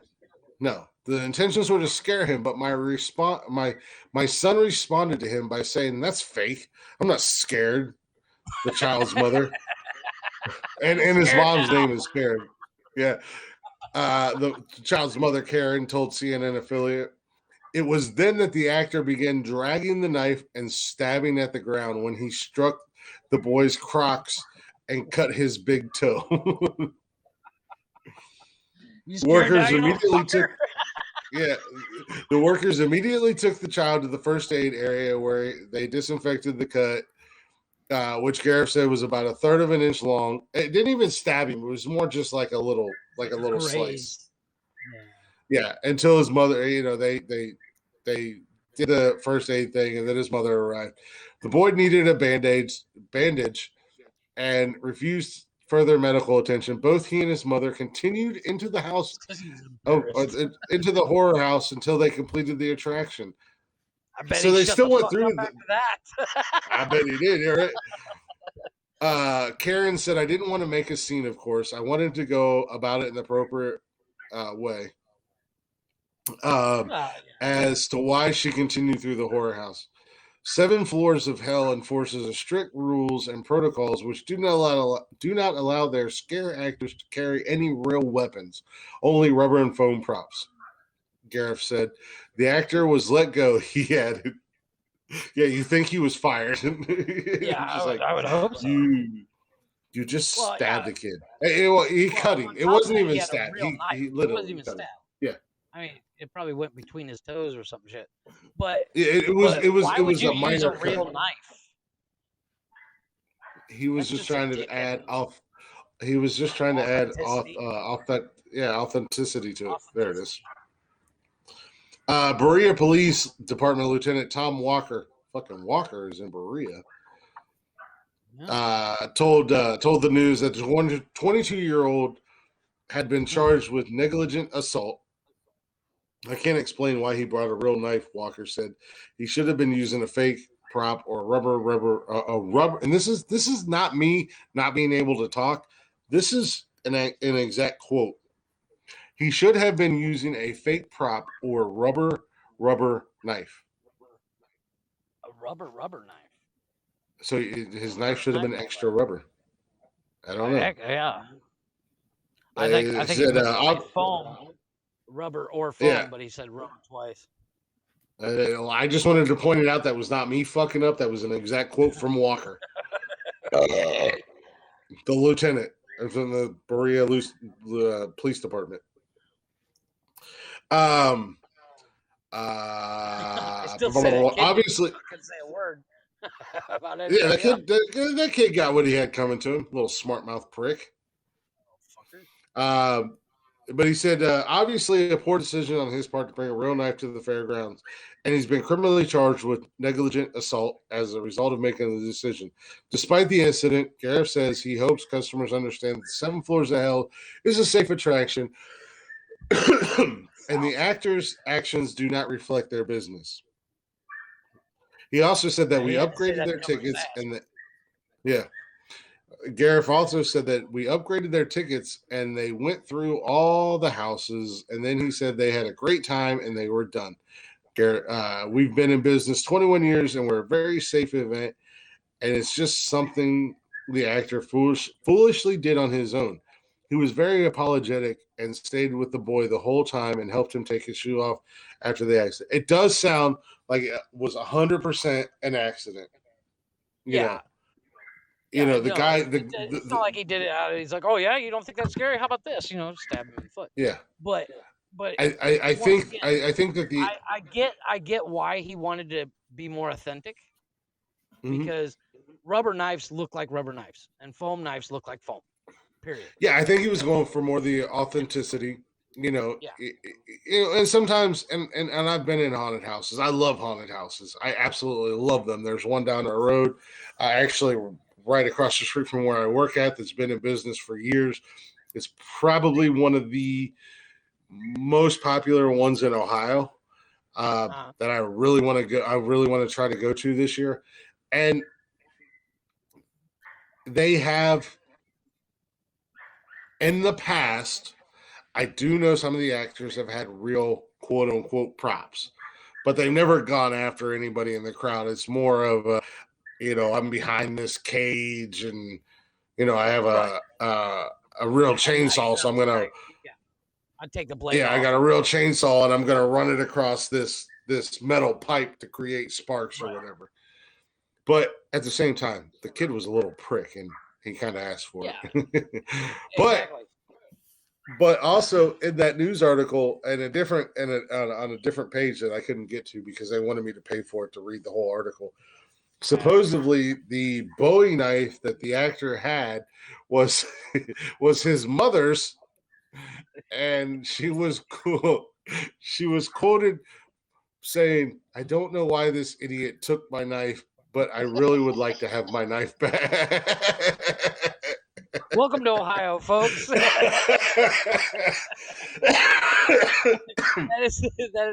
can see my mom saying the same thing. I don't know why this fucking dumbass took that knife, but I want it back, motherfucker. Welcome to Ohio, the Alabama of the North, minus the incest. Yes. That's Mother of the Year right there. I don't know why.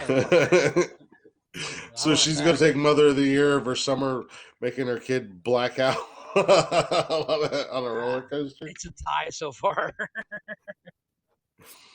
Oh my goodness! Yeah, like I said, I'm on the side of the actor because I'm on the side of the actor. That kid was a dick. Because of course it's fake, dummy. It's not a real haunt. It's not a real thing. We're trying to jump scare you, basically. Yeah. It's we're not supposed to be taken 100% serious. Yeah. But it's I mean there are haunted there are like those when the actor jumps out at you, there's those assholes that push back. You're not supposed to touch the actor. Yeah, don't touch the actors. So why antagonize is just as bad. I get it. The kids would be sensitive. Well, I mean, like because of the internet. Like, yeah, like I'll go through haunted houses, and I'll, depending upon the haunted house or whatever it is, and what they're doing and what they're saying. Like sometimes I'll egg them on, like because I'm not acting like a hard ass or anything like that, but I want to push them because I know there's people behind me, right, that are shitting their pants. So I mean, like, I mean, I've been guilty of walking through a haunted house and dropping the deliverance line of "squeal like a pig," you know, and getting the actor. I'm the guy that walks through and they jump scare, and I'm like, "What's up, dude?" Yeah, you know, like getting the actor. Well, when we were down in Pigeon Forge, we went through a Ripley's haunted house, and it wasn't that scary, but it was like I had the girls with me, and the girls were kind of scared, and we walked into a room, and it was the only actor that they actually had in the entire haunted house, and the girls were already kind of scared, you know, because they'd gotten by a couple of the jump scares, and the one actor, she was like a nurse, and I think I talked about this before. Yeah. And the strobe lights come on, and she's like ripping all these guts out of a fake body and screaming. And when I come around the corner and I seen her, I just kind of laughed and I was like, "Get them!" And when the girls came around behind me, she went from first gear to sixth gear. Yeah, she just went crazy.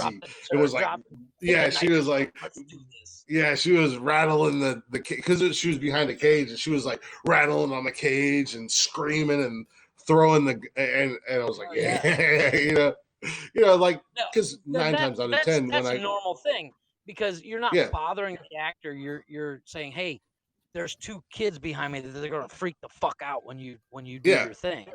Yeah, you want to egg them on. As an actor in there, they're like, oh, sweet, he's in on it. You know, he wants. Let's give him a fucking show. That's what I'm here for. But for somebody to walk in and go, yeah, that's not scary, dude. I'm like, fuck you. Yeah, whatever. It's fake. No, fuck you, you little prick. You're 11 years old. How about I throat punch you and see how real that is, you little asshole? Exactly. But I guarantee you that kid didn't bother any more actors the rest of the time he was there. But he was like, should I say something? No. Nope, learn my lesson. So fuck up and act scared. He's like, I already got stabbed once. What's going to happen to me? I still have. He's like, this is house 1 of 7. What's going to happen to me? House 7. I'm going to get fucked. This bitch just cut my big toe. It is. I mean, at the end of the day, that's literally all it was. It was just a cut on his toe. It was purely accidental. But it's just one of those things. Like, don't be a dick. That is the moral of the story. You know, like you see those. Dick. Yeah, you see those memes. Like, this is Bob. Bob's not an asshole. Be like Bob.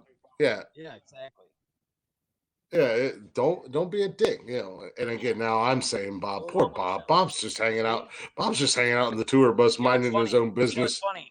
One of my ex-girlfriends I used to work with, and his name was Bob. Nice. All the time. I'm like, what brand is it? Oh my god, this is like Bob's brand. He's like, hey, I'm like, hey, I'm giving you credit. Shut up. Yeah.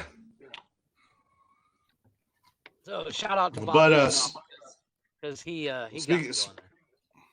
Speaking of Bob, yeah, I'm keeping him light. We're working our way up.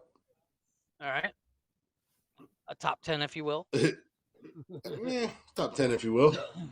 Tell Bob to fire up the old tour bus. Oh yeah, in case you guys didn't know it, we have Nonsensical Nonsense 1, our private jet. Now we have a tour bus. Yeah, we have number 2. I don't know what the tour bus is called. It's called the number 2. Number 2. These stories are so hard to choose from. Let's oh god, what did I do? Oh no, it went away. Oh my god. These cigarettes that I got today, they're called L&M. They're shit. L&M. We have those up here. They have the world's smallest filter. All right, here we go. Let Bob know we're going out to Colorado. Colorado, Bob. Colorado has medical and recreational weed. They're doing things right out there. Fucking mine, Bob. Let's do it. Let's go, Bob. We're getting some edibles. Nice. Edibles. I don't fuck around with edibles, dude. Somebody did give me a cookie, and he says just take a little bit, and I forgot. Well, speaking of cookies, man out in Colorado gave a horse a cookie. Not the cookie you're thinking of. No. He gave an edible. It's like that. No. What's that movie, Half Baked? Nope. He's Nope. like, kills the horse. Nope. The diabetic. Nope. No. Man accused of sexually assaulting a horse escapes jail in Colorado. Lock up your horses. You can lead a horse to water, but you can't sexually assault it. And then break out of jail, apparently. You can lead a horse to water, but you can't make it. Jonah Barrett Lesko, allegedly filmed molesting a horse in June, was run down by law enforcement officials Tuesday after he escaped a Durango, Colorado jail that had him locked up on. This is the charges he got locked up on. Okay. The Durango, Colorado jail that had him locked up on trespassing charges stemming from a string of robberies. He was apprehended this time in a nearby creek wearing just his underwear following a 26-minute pursuit, the Durango Herald explains. After being alerted, the 25-year-old suspect had been spotted rushing past a Home Depot wearing a jail uniform. Durango police began their manhunt. At some point, Lesko shed his jumpsuit. Police say that made spotting him even easier. He was soon apprehended. Yeah, he's just in his fucking underoos. Yeah, he's just in his fucking underoos. And he looks like a fucking horrible. He looks like somebody who would sexually assault a horse too. You know, I'm a horny guy. I'll admit it. I'm super horny all the time, but I've never been that horny. Yeah, exactly. I'm like, well, that's a pretty horse. Nope. Number one, I'm not that tall. No. And number three, I'm the kind of, with my luck, I'd get the horse pregnant somehow. Probably. But he wasn't, but this is the thing. He was locked up on charges of trespassing, not sexually assaulting a horse. No. He only went to jail because he broke into the barn, not because he sexually assaulted and filmed. No. Oh my God. So it says he was soon apprehended. This is a police statement. They ran through the river a couple times and then out into the middle of the river. Police spokesman Ray Shoup said they had enough officers down there to surround him. Lesko is believed to have made his break from the jail's recreational yard where he was separated from other inmates due to keep separate orders, obviously because he was fucking a horse.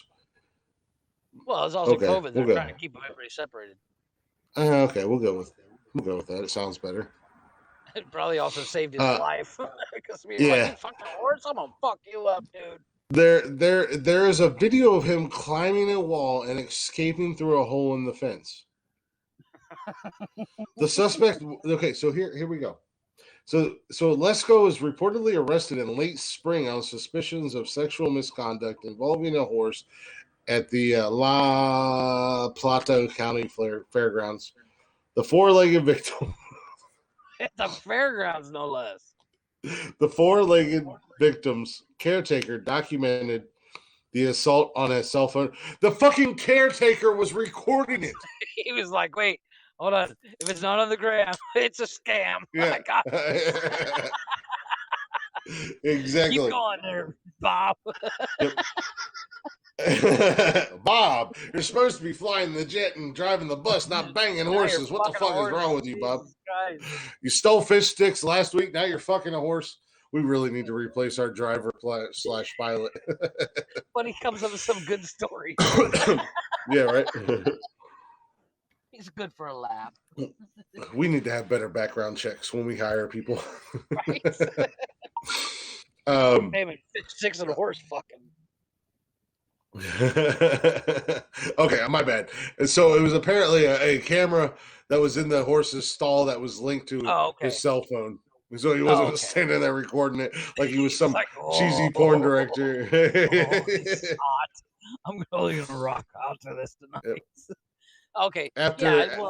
People do that. They put those wildlife camera things out there. You can put a GoPro out there and make sure nobody's fucking with your horse.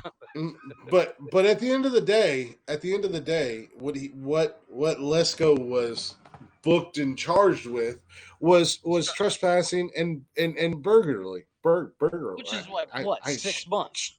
It's like 6 months in jail. Yeah. There was no charge for the animal molestation. I gotta fry some chicken. Well, the thing is, I mean, because I'm sure it got leaked in the prison that this guy fucked a horse. So people are probably beating this dude's ass left and right, which is probably why he escaped in the first place, because he just couldn't take the 6 months of beating that he deserved. Well, don't let me forget. Don't forget. Off the hook. Remind me tomorrow. I want to post a picture of this guy. Yes. On our Facebook page. I'm actually taking a screenshot.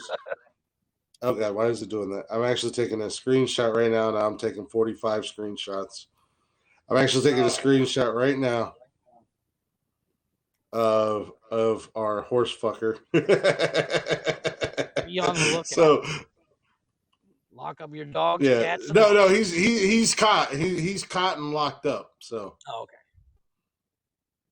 But I want to post a picture of him. So, but I guarantee you that's like because I know trespassing is like almost like a slap on the wrist nowadays. Well, it was trespassing and I guarantee he was only serving like 6 months to maybe a year, depending on what he stole. But those were the only charges he was facing. Yeah. He wasn't facing charges for diddling a horse. He was basically he went in there and he was like, "What's up? I'm DJ Diddle Diddle," and the horse was like, "Hurrah!" Meanwhile, fucking Billy Bob's twin brother was like, I got my cell phone out. Oh yeah, and then make a video. I'm glad that you clarified that the guy wasn't standing in the corner recording. You want to talk about creepy? The one guy fucking a horse, that's creepy. But the guy in the corner with his cell phone with his dick out going, "Oh yeah, oh baby, that's a little extra creepy." Basically, Billy Bob in the corner was like, "He's fucking a horse. Hold my beer. Watch this." I'm gonna jerk off to him fucking the horse. Yeah, I've like I said, I'm a horny guy. I will freely admit it. But I trust me, I am too. I'm right there. Most men would agree. Yeah, we're pretty perverted and twisted, and Lord knows I've looked up some god awful shit. I've looked up some god awful shit in my porn searches. That's why all my porn searches are in incognito mode. Yeah, but I have never looked up anything bestiality wise, and I've never looked at a horse or a sheep or a chicken and been like, I like that. That actually reminds me. I was listening to a podcast several years ago, and there's a website out there called Mr. Happy Hands. Now, if you're squeamish at all, do not watch. But it's a guy getting fucked by a horse. And the only reason I looked it up because I was like, no way this is real. But this guy, you see this guy, it's very Paris Hilton, One Night in Paris kind of thing, night vision mode. Yeah. And this guy bends over. Not sexy, by the way. Not even remotely. But this guy bends over and this horse mounts him.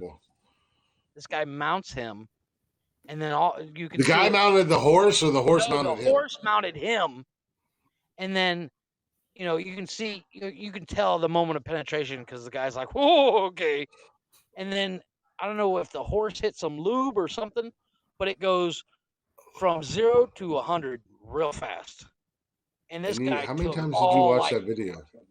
Oh no, it fucked up. It's so fucking weird because it's like it went from he's taking a couple inches to he's taking a couple feet in seconds. And I was like, what the fuck? Is that the guy that died? Mm-hmm. He died a couple months later doing the same thing. Yeah. But the website's called Mr. Happy Hands. And then there's another website called glassass.com. That one will scare the shit out of you. Where a guy sits on a pickle jar and then the pickle jar breaks. Yeah, your search engine is... Again, you're a list, Jeff. Yeah, I am the list.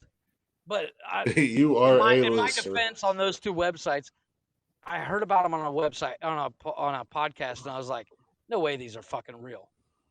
I was like, oh my and you had to go search it. You had to go fact check the podcast and searching on the laptop all at once. It's so fucked up.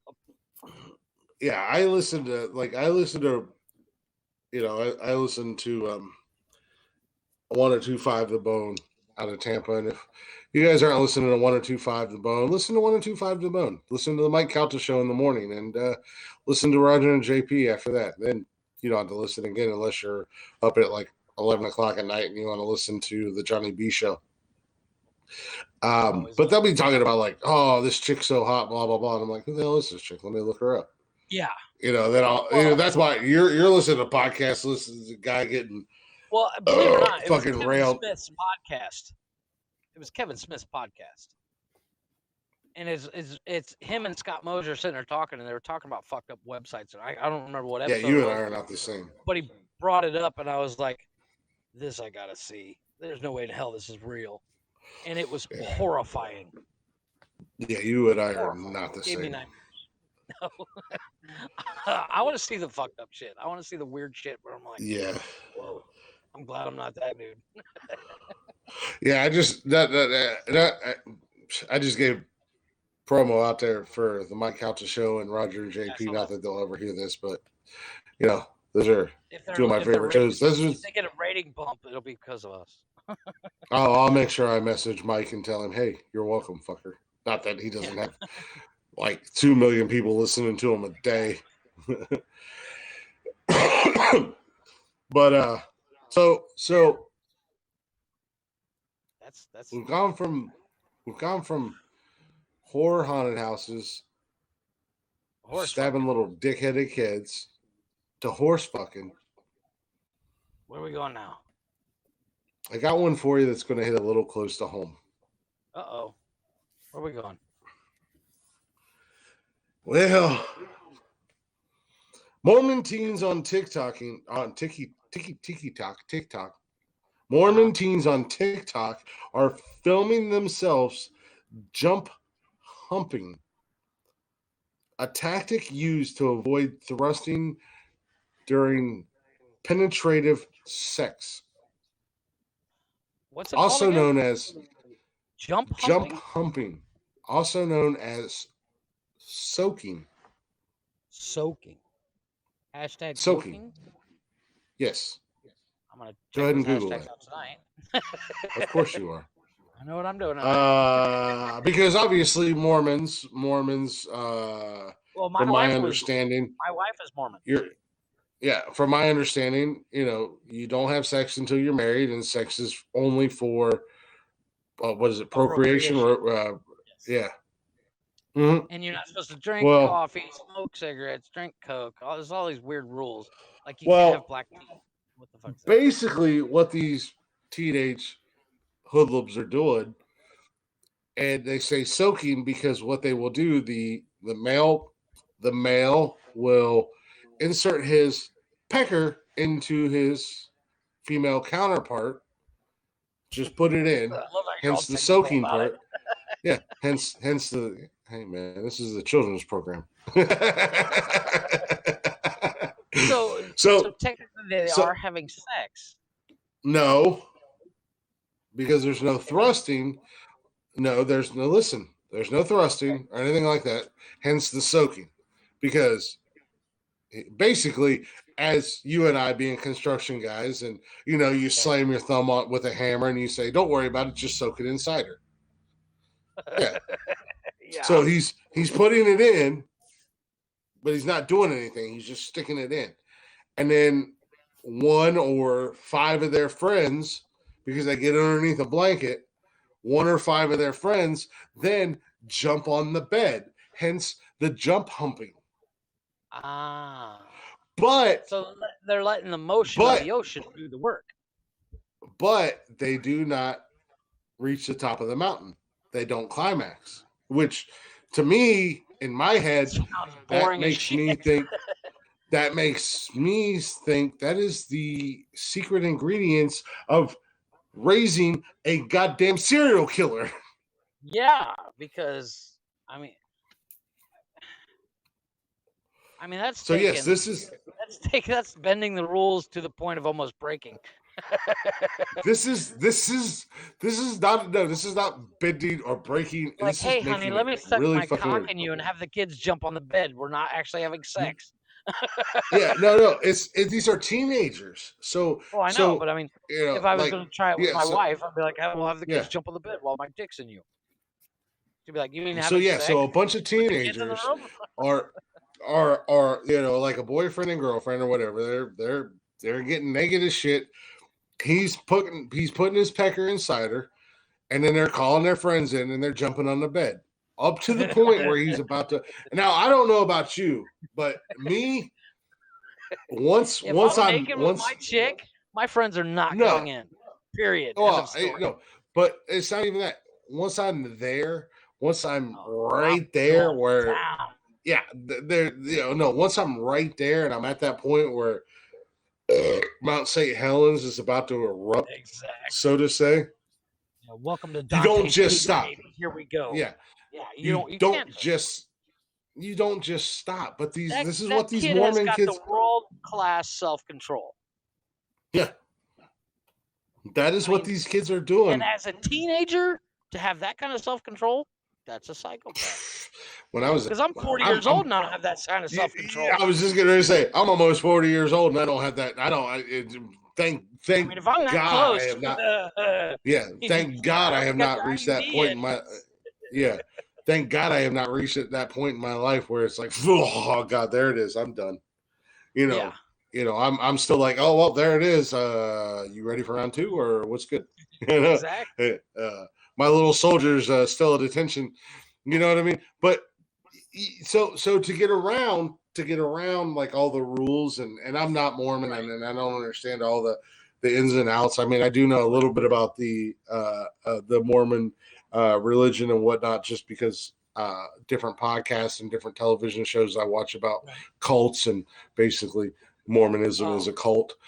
It was started as a cult. Literally, my sister-in-law, she was using my phone yesterday for schoolwork, and then at like 9:00 at night, she's like, "I need your phone again. I have another class." I said, "It's 9:00 at night." She's like, "Yeah, but this is for church." I said, "Look, if you want to get brainwashed, do it somewhere else, not here." Yeah. So to get away, so to get around all their rules and whatnot, they're not actually having sex. There is penetration, but there is no thrusting. There's no thrusting, and there is no completion, so to say. I'm still saying that's sex because according in a court of law, you were inside her, right? Yes. Okay, you were fucking. But according to the Mormon religion and their rules, that is not sex. Much like a few years, yeah, exactly. Much like a few years back, in Catholicism or the Catholics, I think what is it? Yeah, Catholicism. The girls were having anal sex because that was not actual sex according to their rules and the whatever Bible or whatever they Monty Python, Life of Brian, every sperm is sacred. Yes. So that was not considered sex. So anal sex was perfectly okay. So this is the Mormons' loophole. So yeah, what they're doing is they have what they call soaking and or jump humping. Yeah, once And again, again, here lies my problem with this. If I have now, two problems with this. if I don't know about you, but if I'm inside, I'm pounding town. Yeah. I am Well, I going have to two town. problems with There this. is no, and Hey, number yeah. two, friends aren't allowed in the room. Yeah, I have two problems with It's a this. bunch of chicks The only time I'm and chicks on bring your friends. Bring trampolines. your friends, not mine, but bring yours. No, I had two problems with this. One, the only time I'm quote unquote soaking is when I try to delay, and I'm thinking of baseball and Yeah, kittens. exactly. Well, actually, I have and the second best of for all, that. Put on yeah, reggaeton in the background. You'll last all fucking night. not me. I've Because learned that one. Much like Shakira, my hips don't lie. Nice. Now see, my on the opposite side of But that spectrum, you put Iggy Azalea on, I'm done. That chick's yeah, hot. but well, that's because you're watching it and you're thinking of her and not your wife. But no, like I said, the only time I'm soaking it is when I'm soaking, as the kids say, is when I'm trying to delay. Right. The other problem I have with that is the last thing I want is my asshole friends coming in and jumping on the Because you know. Well, see, let's say in this scenario, you are on the bed, dick inside some chick, and I'm jumping on the bed. I'm gonna put my foot on the back of your ass and shove it up and down, like, hey, he's fucking. I'm that asshole to go. He's actually pumping away. I'm not doing any work here with my foot. Yeah. Well, I was gonna say I'd be that asshole that would, because they say they get underneath a big, heavy, thick blanket. I do a fucking elbow on the back. You just Yeah, right. Yeah, like Macho Man. You just come running into the room and be like, oh, yes, Macho Man, yeah. Yeah. Or I'd rip the blanket off and smack you on your yeah. I'd rip the blanket off and smack you on your ass. Hell Like, who's your daddy? Or I'd be sitting in the corner going, I'm next. We're all sharing, right? Yeah, I'm next. Yeah. I want to soak. I would like to soak. I mean, we're good friends and all, but if you ask me to jump into bed while you and Summer are laying underneath the blanket, no, I'm good. I don't need to hear. No, I'm totally making it something that it, like I said, whether it be a Macho Man, Randy Savage elbow drop, smacking you on the ass, just I'm gonna grab a dildo and shove it in your ass. Go, how do you like it? Yeah. I'm just soaking it. I'm not actually fucking you in the ass. I'm just soaking it. I'm gonna jump on this. Yeah. I'm just jumping. I'm not thrusting it. No, that's not a jackhammer in my hand. Yeah, no. That is one of the worst loopholes I've ever heard, because to me, okay, when you're that young, once you're in, you're almost done. Oh yeah, absolutely. Especially your first time, you're like, oh, this is awesome. I'm done. Yeah. There is no pumping and dumping. It's just, oh man, I'm done. Did you come? I mean, it's a race, woman. I remember. I was gonna say it's not even. I remember. I remember the first time a girl touched it. Yeah, amen to that. I was like, oh, I need a new pair of shorts. It was like, oh, your hands are soft. This is so much nicer. Oh God. Sorry, that never happens. I'm done. Yeah. Sorry, that never happens. How's that taste? Yeah. No, my first time, pretty much all my firsts were all in the same time, because I was 13 at a track meet on the school bus with a girl that was a year younger than me in school, junior high. And I actually got kicked out of school for a week because we did it on the school bus. Yeah, like, well, I mean, obviously it's no big secret. We've talked about it. I'm not that guy. Like, I didn't quote unquote by the book lose my virginity until I was almost 18. But I had done at 14, I think. Yeah, but I had fooled around and done other things, right? Like pretty much everything up until that point. Yeah, a lot. And like I said, the first time that a girl ever like touched it was like, oh my goodness, this is okay, awesome. Oh, I'm done. This is great. I'm gonna go have a cigarette. Yeah.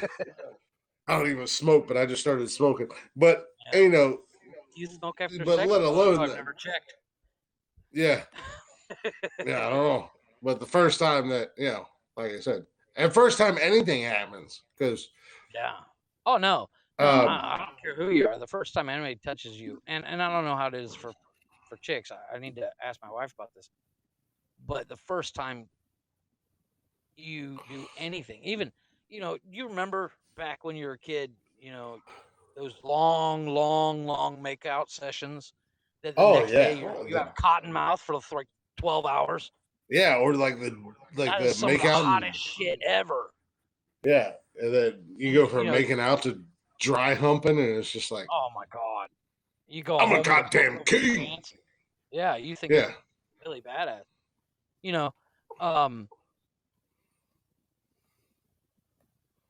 I have to ask my wife about her. I know her first time was with me, but I would be my curious. wife's first time was with me, and she was 18.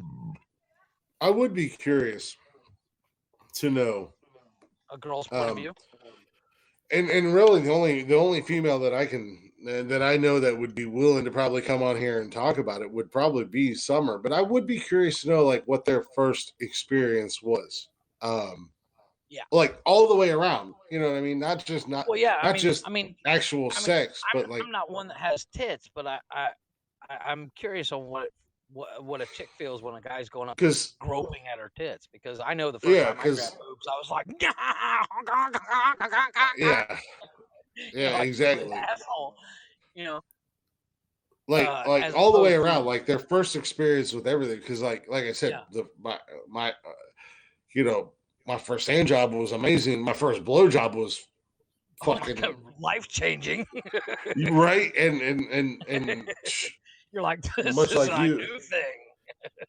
much like you, it happened on a bus, and we was coming back from a football game, and I'm like, is this actually happening right now? Like, what? Oh God, I'm done. I'll be better next time. Next time. She's like, yeah, there's not gonna be next time. You would last 30 seconds. I'm like, hey, oh yeah, that was definitely. Well, in my case, there was definitely a next time. But no, but the only problem I had with my first time, I never. The same chick and I eventually had sex to completion. The second time was in a car, and we never actually did it in a bed. I've always regretted that. I always I would love to just go to Pound Town for like an afternoon with this chick. Yeah, but I would honestly like to get a female perspective, like their first time somebody, like first time a guy like decided to be DJ wiki on the, or the first time. I totally get what you're saying. Yeah, I mean it would be interesting. Any ladies out there that wants to go ahead and explore the experience of their first time, please hit us up at nonsensicalnonsenspodcast@gmail.com. We will have you on as a guest Saturday. Yeah, Summer will put this under to you, because that's, like I said, Summer's really the only female that I could think of that I know that would be brutally honest and well, I know my brutally wife honest and and it'll probably make me. You know what? I might mention. Well, yeah, because you were her first. Well, you were her first tonight, or her only. Because currently, Juan and Pablo are, whoo woo, come on, ride that train, choo choo, ride it. No, but I would be curious. It's especially the chicks that because I'm more curious. Chicks that became sluts because of their first time. Well, I wouldn't say because they became sluts or anything like that. Because I would just be more curious of a female's perspective on this whole situation, on like the whole situation in general. Because, I mean, I know myself personally, when I was younger and I was first starting to fool around, which I didn't know what the fuck I was doing. Oh, of course not. Oh, fuck! I'm 40 years old. I still don't know what the fuck I'm doing. I just go off. Is this okay? Yeah, okay. Well, I'm gonna keep doing it. I just go off of her reaction. You know what I mean? Well, and on top of going off of her reaction, you wait for instructions. Yeah, exactly. Like, hold on, I gotta read that book again. Yeah, right. Kids made it home.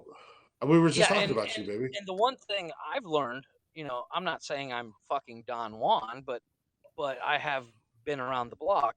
And did you take your bra off in the car? Yes, I did. Oh. Oh. every chick that you're with is different. Some chicks like this, some chicks like that. And it's as a guy, so much different. Especially with the first time, I can guarantee that if you and I slept with the same chick and she did the exact same thing to both of us, we'd both be like, that was awesome. Oh, yeah. Well, we're simple No complaints. Because men, I mean, you give me a rock and a stick, I'll figure out a way to fuck it.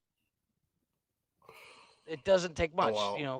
Insert dick into something preferably moist and wet and thrust and repeat. I don't know if I'd go that far as to fuck a stick in a rock, but I understand what you're saying. Men are basically, it doesn't take much. We're simple creatures. We're simple, stupid creatures. And much like we were talking about eating pussy, when you make a woman come, I don't care who you are, you feel like you are the best porn star on the fucking planet. Oh, absolutely. You're Superman at that point, and then she'll say something to, shoot you down and be like, "Yeah, it was okay." I'm like, I just she'll say your dick's 5 inches hard.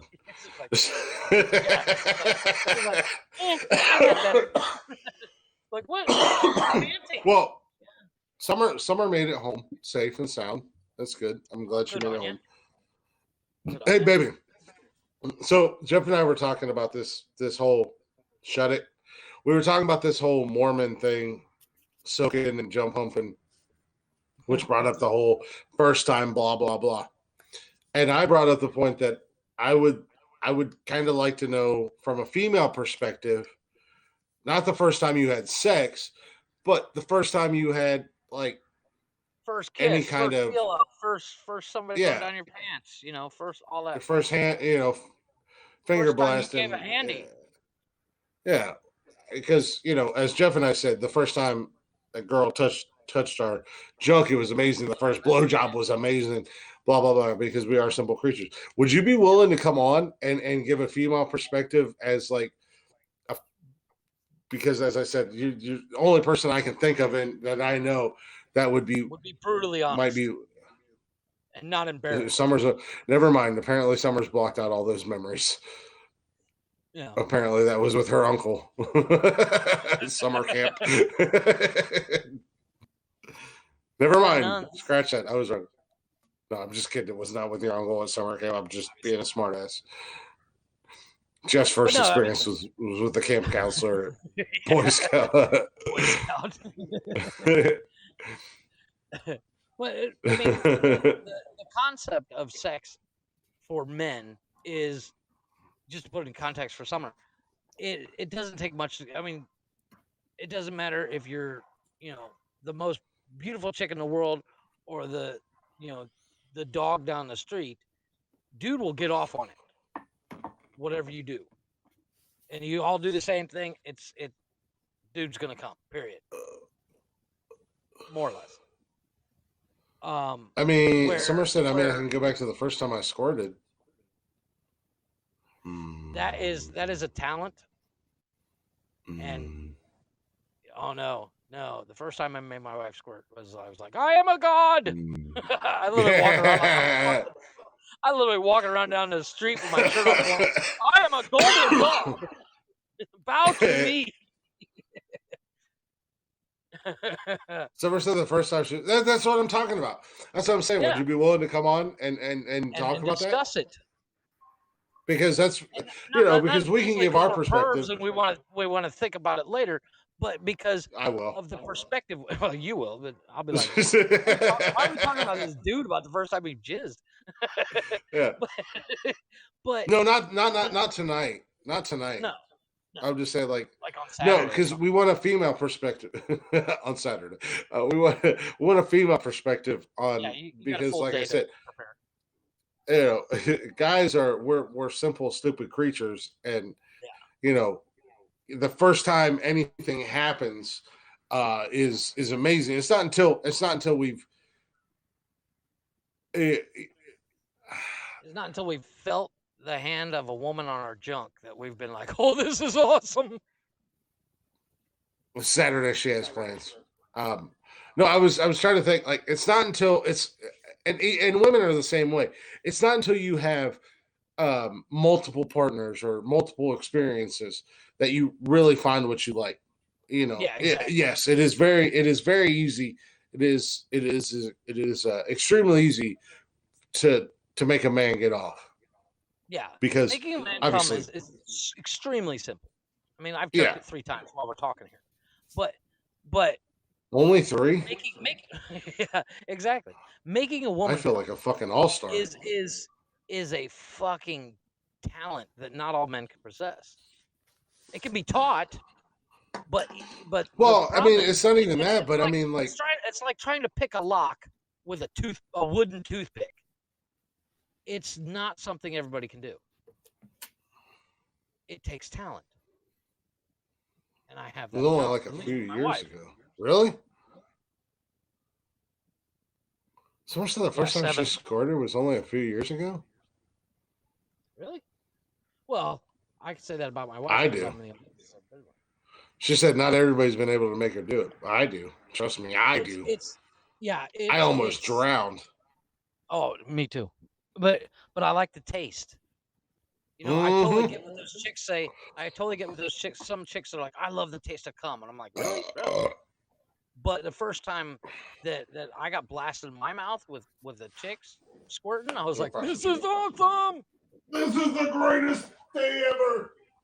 And I was like, can we make this a flavor for like a lollipop or something? Because I would buy those like crazy. But yeah, it would be interesting to have a woman's perspective on the first experience on a whole, not just sex, but on every aspect of leading up to the foreplay, the first 9 yards. The first you can't remember your first time having sex. Someone said she can't remember her first time. Well, I remember mine like it was yesterday. But it was just, like I said. Yeah, it's something that would be interesting to discuss. No, I don't. No, I don't want to. We're not talking about exes. We're talking about like that. Like the first time a guy ever. Like the first. Yeah, like the first time a guy ever went down on you. Yeah, like the first time a guy ever went down on you, what it was like, or the first time a guy ever finger blasted you, got Cheeto fingers. Or like a little. Even the first time a guy was not like, you in general. Well, ask your female friends. They can if anybody's willing to come on, or if anybody's listening to this, any chick, any female. Yeah, no, that's what we're asking about though. Any female that may or may not be listening to this, if you'd be willing to come on and because we can give the guy's point of view all day long, because my reaction, Jeff's reaction is going to be the same reaction for the next 500 guys we talk to. Yeah, but we understand that like women. Yeah, women are different because you guys are different creatures. You're complex. Like, I could not name any guy on the planet that will turn down a blowjob. But I can name names of chicks that will turn down getting eaten out. Oh, I've known them. And I was like, really? because every time I get head, it's like the greatest thing ever. Right up until sex. Really? Summer said she never opened up sexually until after she had Parker. She was too insecure. I totally get the insecure part. See, that's the shit we need to discuss. I mean, because I totally get as a that. guy, as a guy, we're hey, let's push the boundaries. Let's try something. Let's do something. Where well, the best example of the difference between men and women when it comes to sex is the guy's the gas, the woman's the brakes. Yeah, to a certain degree. But I totally get the insecure part because even now at almost 40, I still struggle with that. Insecurity? Oh yeah. Oh yeah, absolutely. Yeah. Man, Yeah. I don't. If I'm taking my clothes off, I'm turning the lights off too. It's not even because I care what I look like, because body wise, I feel like I'm pretty decent to look at naked, but then I got this little tiny pecker, and I know that I got a little dick. So I'm super insecure about my little dick. I don't worry about the size of my cock. I really don't. I don't care. Oh, because 100%. It is what I got. I don't care. But it's my performance that I'm always worried about. Mm-hmm. Like, oh, you know what? It might sound cocky. It might sound cocky and arrogant. Mm-hmm. I don't really worry about that because I know I got a little dick. If I'm not careful, I will be done in about 5 minutes. I have to really. Well, Summer said she was in a situation for 5 years. Summer said she was in a situation for 5 years that opened her up, and that person just let me open it. Were you like in an open relationship where you guys just banged everybody and anything? No, I think what she's trying to say is that she was able to experiment without fear of being laughed at. Or I just really, that's what you want to do, kind of thing. I just cough affair. Oh, never mind. I know what she's talking about. Oh, okay. Yeah, I know what she's talking about. Because I mean that's the one thing about my wife and I that we 100% agree on, that pretty much with the exception of maybe a few things, we're up for anything in the bedroom. With the exception of me taking it in the ass. Yeah, I mean, I think unless I'm wrong, and if I'm wrong, correct me. But I feel like the first, I could be 100% wrong.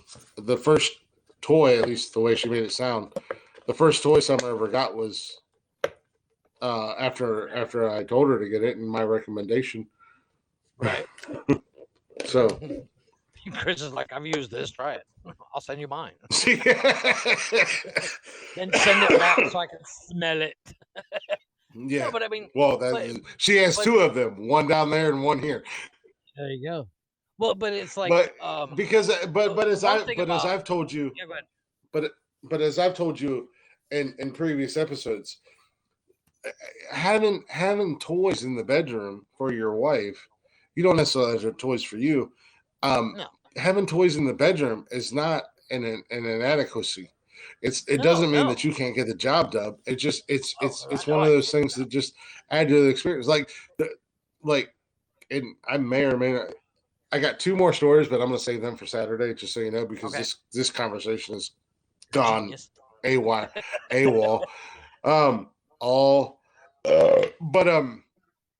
The one toy that she has two of, one here and one there, we use that all the time together. Oh yeah.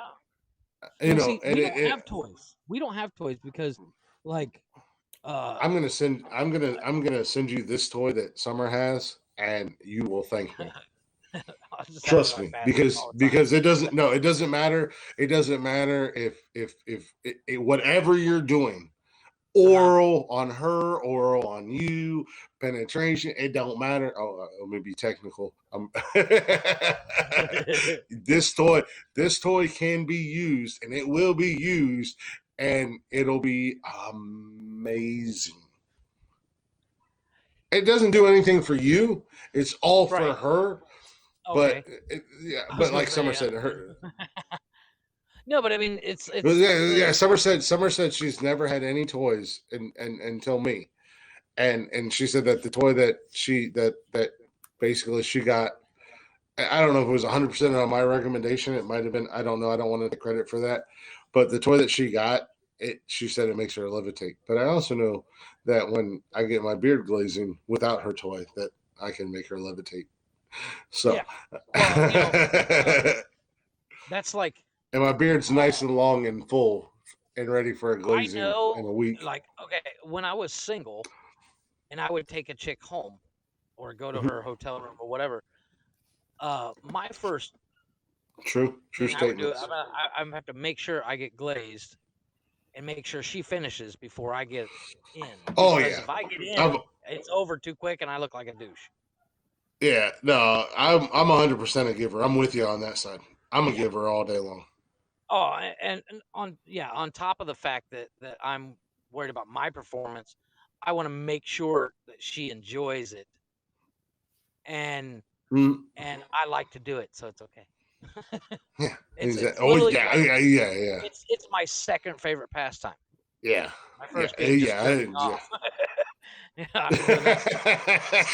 Holding up for another. 100%. As they say, you can't love anybody else until you love yourself, and I've had a crush on me since I'm 13. If I drowned, I drown. I don't give a damn. Exactly. It'll be worth it. I mean, much like the sitting upon my face. But what if you suffocate? God damn it! If I suffocate, I die a fucking hero. Exactly. As long as you finish, I'm good. And now here's my question: while glazing, have you ever finished while you're glazing her? No, but I have come really close. I have, and it's just as good as if I was in there, because I can literally get off on getting her off. It is. There's a little gold star for the old Glickster. Summer said, "Now I will say you are the best by a long run who has ever ate me out." There you go. I'm not the best who's ever dicked her down, but you know, take it where you can get it. They all can't be winners. It's a win. I got to win. I got a W. Take the points, I got a dub. I got a dub, man. Hell yeah. Yes, sir. No, but I mean, I'll take it. It's. I don't get many. I don't get many wins in life, so. No, I don't either. Well, see, like I will honestly say I don't think I've ever gotten my wife off with my cock. I can honestly say that, but I guarantee. Yeah, I mean that's a talent. No, I don't know. I don't. That's a talent I do not possess, but I can guarantee she will come before I'm done. She'll come before me, because once I come, it's like, okay, give me 20 minutes. Summer said I don't have hair for her to grab right now. Well, that's because you that's on you. It's not on me. The back of his head. Yeah, so trust me, she does. Grab my big ass Dumbo ears. I don't care. Now, see, of every once. But okay. So I got another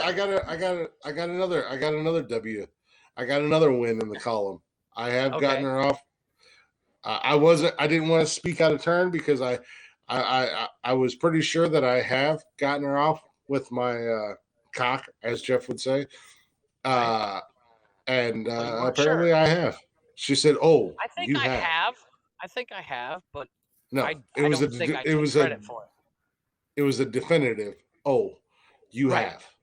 Yeah. See, I don't have the definitive answer on it because. So yeah, got 2 wins. I got 2 wins. That's impressive. That's impressive. No, but I mean, high five yourself, Glick. Oh yeah, you're the man.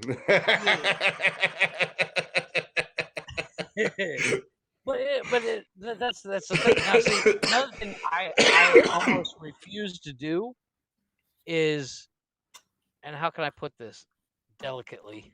Because we're so delicate. But yeah. Stupid. Apparently, I'm stupid. I'll be stupid all day long. I just know I can rock your world. So it's a win. 3 Eating wins. from behind. I will not eat the booty like groceries. No. I'm not talking about the booty. I'm talking about eating the pussy, but your nose is basically in the booty hole. Yeah. I'm good. Yeah, you can trust me. You rock the shit out of my world, especially when you do that little reverse cowgirl action. Oh, that's awesome. That's awesome. I love that. Boy, I'll tell you what. That we can both watch X-Files at the same time. Do we have to watch X-Files, babe? Can we watch something else? Yeah. But I'll tell you what, that reverse cowgirl, you talk about being a virgin and putting it in for the first time all over again. Reverse cowgirl, Jesus. It's game over. Yeah, it's game over, boy. That's a game winner. Now, see, I also like. I can watch my ass and stick my thumb in it. It'll give you a thumbing. Yes. Now, see, that's a dangerous thing. I do like to play with the ass, but if I look at the ass, I'm gonna finish. Yeah, no, I have to distract myself and look at something else. Summer said it was like 10 seconds done. Yeah, I don't even know if I'd give myself 10 seconds. Yeah. Well, that is another thing. That is another thing that and that might be just more on the small pecker end of my world, but like I'm not against it. I won't ever turn it down if given to me, but a little booty play. I'm not sticking my tongue in it. I'm not sticking my nose in it, but other things. I'll finger it. Yeah. I'll play with it. I'll stick my cock in it. Yeah. Yeah, exactly. But that's more of a special occasion kind of thing because I don't know from experience, and that just seems like it would hurt. I've seen those. I've gotten yelled at since the first time we done it when I don't do it, and I was like, "But you said you don't like it." Every once in a while, I'll get the green light, and I'm like, "Are you sure?" Yes. Okay. So Summer said, "Oh, you get sloppy drunk," and I do. I am as we've talked about. Apparently, I'm really conservative, but when I'm drinking or if I've had some drinks in me, I just do whatever the hell I want. See, that's why I don't mind my wife going out because occasionally her friends will convince her to drink. Yeah. And then she'll come home and she'll be like, "Stick it in my butt." I'm like, "All right, it's gonna be a good night." But I always feel bad because I know she's plastered, and I'm like, "Yeah, I don't know." No, like I said, after the first, no matter how crazy and stupid I have done, stupid shit in my life, I can't take advantage of somebody that's completely hammered. Yeah, well, no, that's if I'm with a chick and she passes out, I'm done. I'm not playing. Yeah. I'm not going to play no more. I'll tuck you in and I'll go to sleep on the couch. I'll go jerk off in the bathroom first, but then I'm going to sleep on the couch. But I don't care about drinks. I carry chloroform just in case. Smell this? Does it smell like chloroform? That whole chloroform this thing. This napkin smells so weird. Would you smell it? The thing about chloroform though is, and I actually read this online. Somebody was talking about somebody did an article where somebody said that joke. Does it smell like chloroform? That joke. Apparently, it takes chloroform like 8 minutes to actually kick in. I don't know. You want to try? You want to? No, you want to experiment? Saturday night, Jeff. That kind of kills those fucking videos that I've seen. I'm like, Oh, my birthday present is wait. My birthday present is anal. Nice. On me. Okay. She clarified that. She said on me, not you. I was like, wait a minute. She was going to be like, surprise, butt sex. I'm like, whoa! This is not what I had planned. I don't think I've ever been that drunk. Where I'm like, yeah, stick it in my ass. Well, first and foremost, I don't want any. Okay, first of all, that's an exit only. Plus, I don't want anybody near that because I know the demons that I exorcise out of that. Me both, and I'm like, don't even get close to it. Don't do that. Don't you? surprised you get as close to it when you suck my cock, let alone touching it. Summer said I would never. I'm glad she clarified that it was her and not me. I would never. Yeah, trust me. Surprise! Oh yeah, surprise! I just surprise. Not only did you get throat punch, you got shitted on. Stab your toe. No, Summer said she's. Wait a minute. Yeah. It was this fucking Captain Skinny Jeans. She said she has gotten up during sex and walked out because a guy asked her to peg him. Oh, game over. Yeah, no. I trust me, that's never going to be an issue. I don't want nothing anywhere ever. I don't want your finger. I don't want your tongue. I don't want nothing near my booty hole. I will confess, I had a chick that I used to fork a chick every once in a while. She'd lick my asshole. It was fucking awesome. But I was like, don't kiss me until you brush your teeth. Oh, you guys didn't even have sex? Well, you just said you got up. You gotten up during sex and walked out. Oh, they were probably fooling around. He's like, I want you to fuck me in the ass. Well, we didn't even have sex. It was real. It was oral. Oh, you were just doing oral sex, or he was doing oral sex, and he was like, "Hey, by the way, I got this fucking giant black dildo. Shove it up my ass. Yeah." Shove it up my ass while I eat you out. What the fuck? That's not a fun game. That's a game changer. Well, I used to date a chick before I met my wife.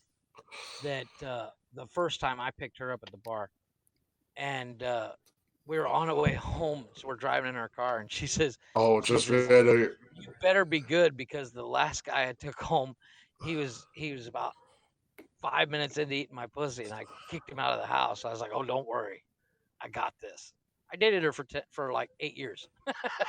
So I did a good job. Yeah, you don't ever have to worry about that. Yeah, no. If you even if there was a degree in going down, I would have a doctorate. Yeah. No. Oh my God. They say it takes 10,000 hours to become an expert. How do you as a guy who enjoys being fucked, how do you even bring that up? I don't know. Well, you know what? On the subject of Thursday, dude getting fucked in the ass. Oh no. My older brother is very, very, very, very, very gay. And my other older brother is straight like I am. Yeah. And your brother-in-law's very, very gay too. When I lived in Rittman with my brother, my straight brother, we both worked at the same company. I moved down there while I worked there because it was third shift bullshit. One day my brother Jim and I had the time off, and we were over at my other brother's house helping him hang something because the guy can't use a hammer. And we started drinking. We were talking about. Yes, I am beyond ready. And my brother said in the straightest face, he says, "I kind of like catching." And wait a minute, you're a gay brother or you're a straight brother? My gay brother. My gay brother was like, I like receiving better than giving. He's the catcher. Yeah, exactly. He's like, I'm the catcher, and I was like, really? And the next thing out of my other brother's mouth was like, what's that like? Because damn. Yeah. Because what was really fucked up was my gay brother was dating this giant black dude at the time, and I was like, I feel for you, because damn, I've seen those videos too, where the chick that goes out with this giant black dude has got an arm in his pants. Yeah. He's like, it's awesome. I'm like, I'll take your word for it. Right there. Please sit upon my face. Yes, I'm totally down for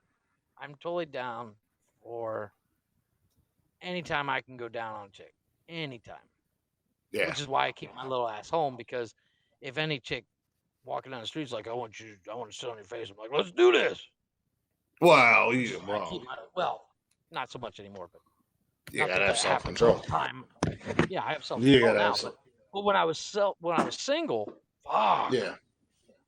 I'd go to the bar and you get some chick that's about halfway hammered, and she's like, "I want to fuck your brains out." Well, why are we still here?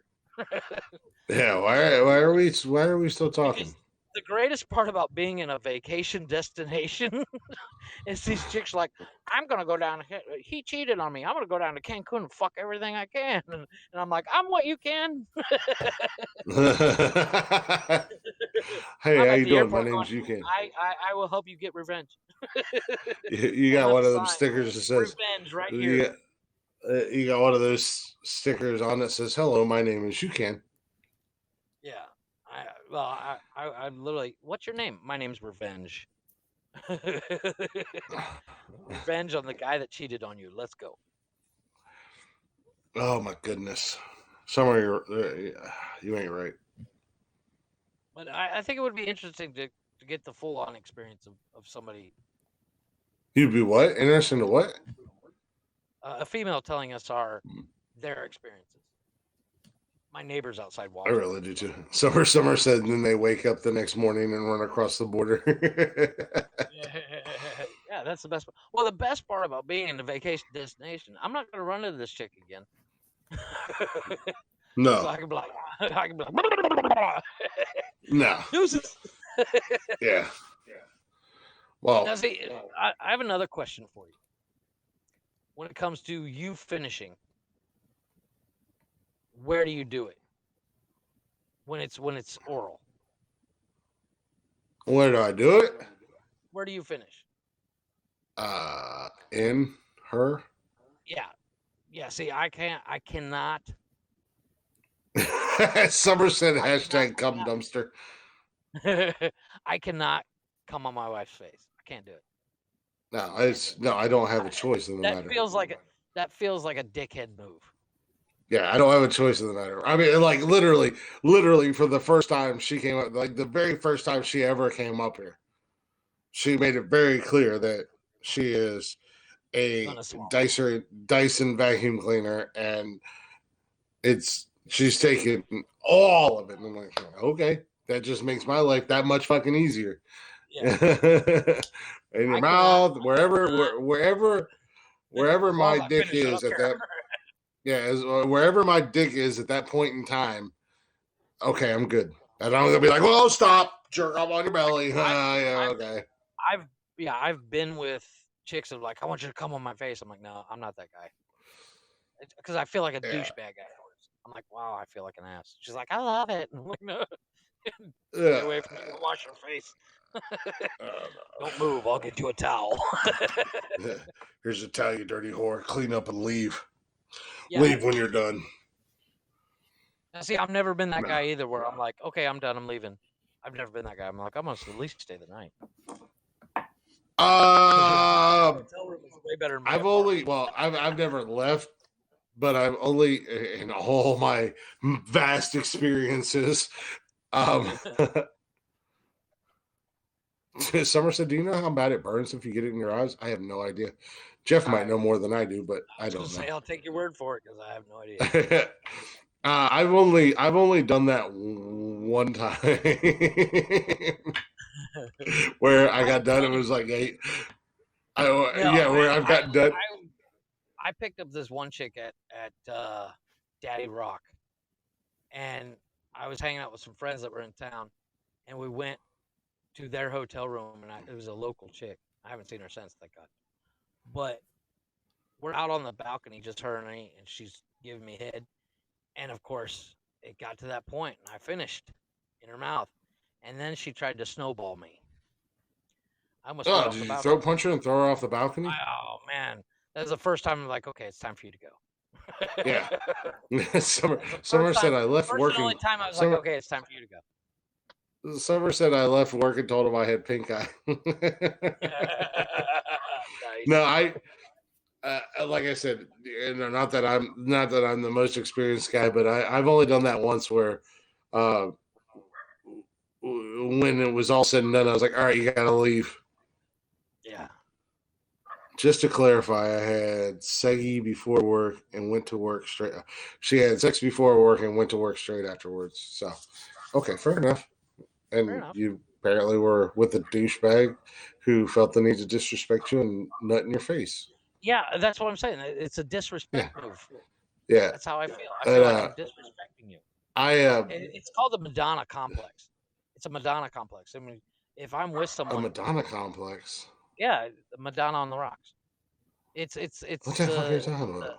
The Madonna complex is why you and I cannot blast on somebody's face and be like, there you go, take it. What the fuck does Madonna have to do about it? Not Madonna the singer. Madonna. Oh, I'm thinking of Madonna the band. I'm like, what is she singing? Is she singing? No, Madonna on the Rocks is that like a prayer song, and then you feel bad because you just she's singing like a virgin as I'm blasting on her face.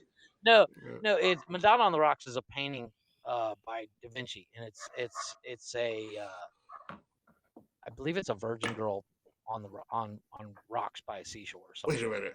What the hell? What the hell did Summer LOL Captain Skinny Pants said I would never stay the night after sex.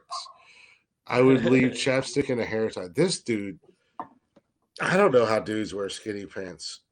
I can't do it. And then I felt offended because one of Summer's then I felt offended one time because one of Summer's friends told me that I looked like the type of guy that would wear a flannel and skinny pants, and I was like, I ought to punch you in the face right now. Yeah, that's.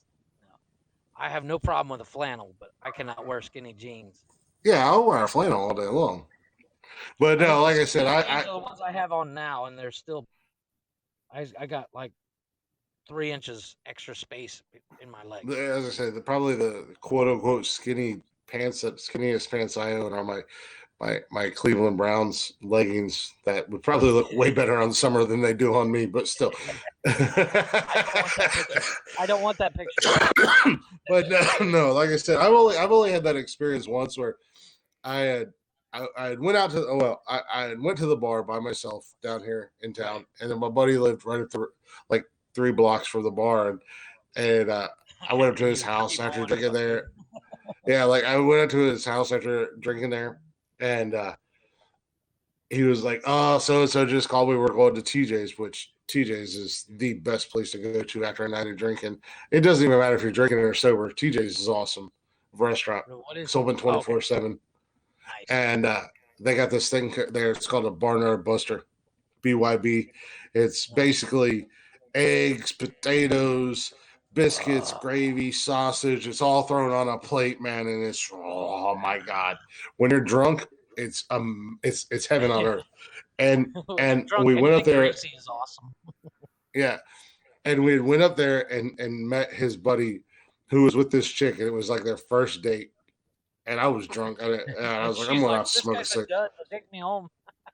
Yeah, I was like, I'm going out to smoke a cigarette. And then she was like, I'm going to go with you. And one thing led to another. And I was like, Donnie, can I get the key to the apartment? And he was like, yeah, I got you. I was like, I'm just going home, man. I'm tired. Well, Donnie and this dude came back. You're going to Pound Town on the recliner. Yeah. And she was terrible, actually. She was actually oh, God, it was horrible. And we got done, and I was like, okay, you got to leave because this is not my place. And, Donnie don't want chicks staying the night. And the guy that she was on the first date with was out there on the couch with Donnie, and they were watching TV. And I was like, "Hey, bro, you gotta take her home. She's gotta leave." Damn, that's old. And my buddy Donnie, my buddy Donnie gets up, and as they're walking out the door, Donnie's like, "So I guess there's not gonna be a second date."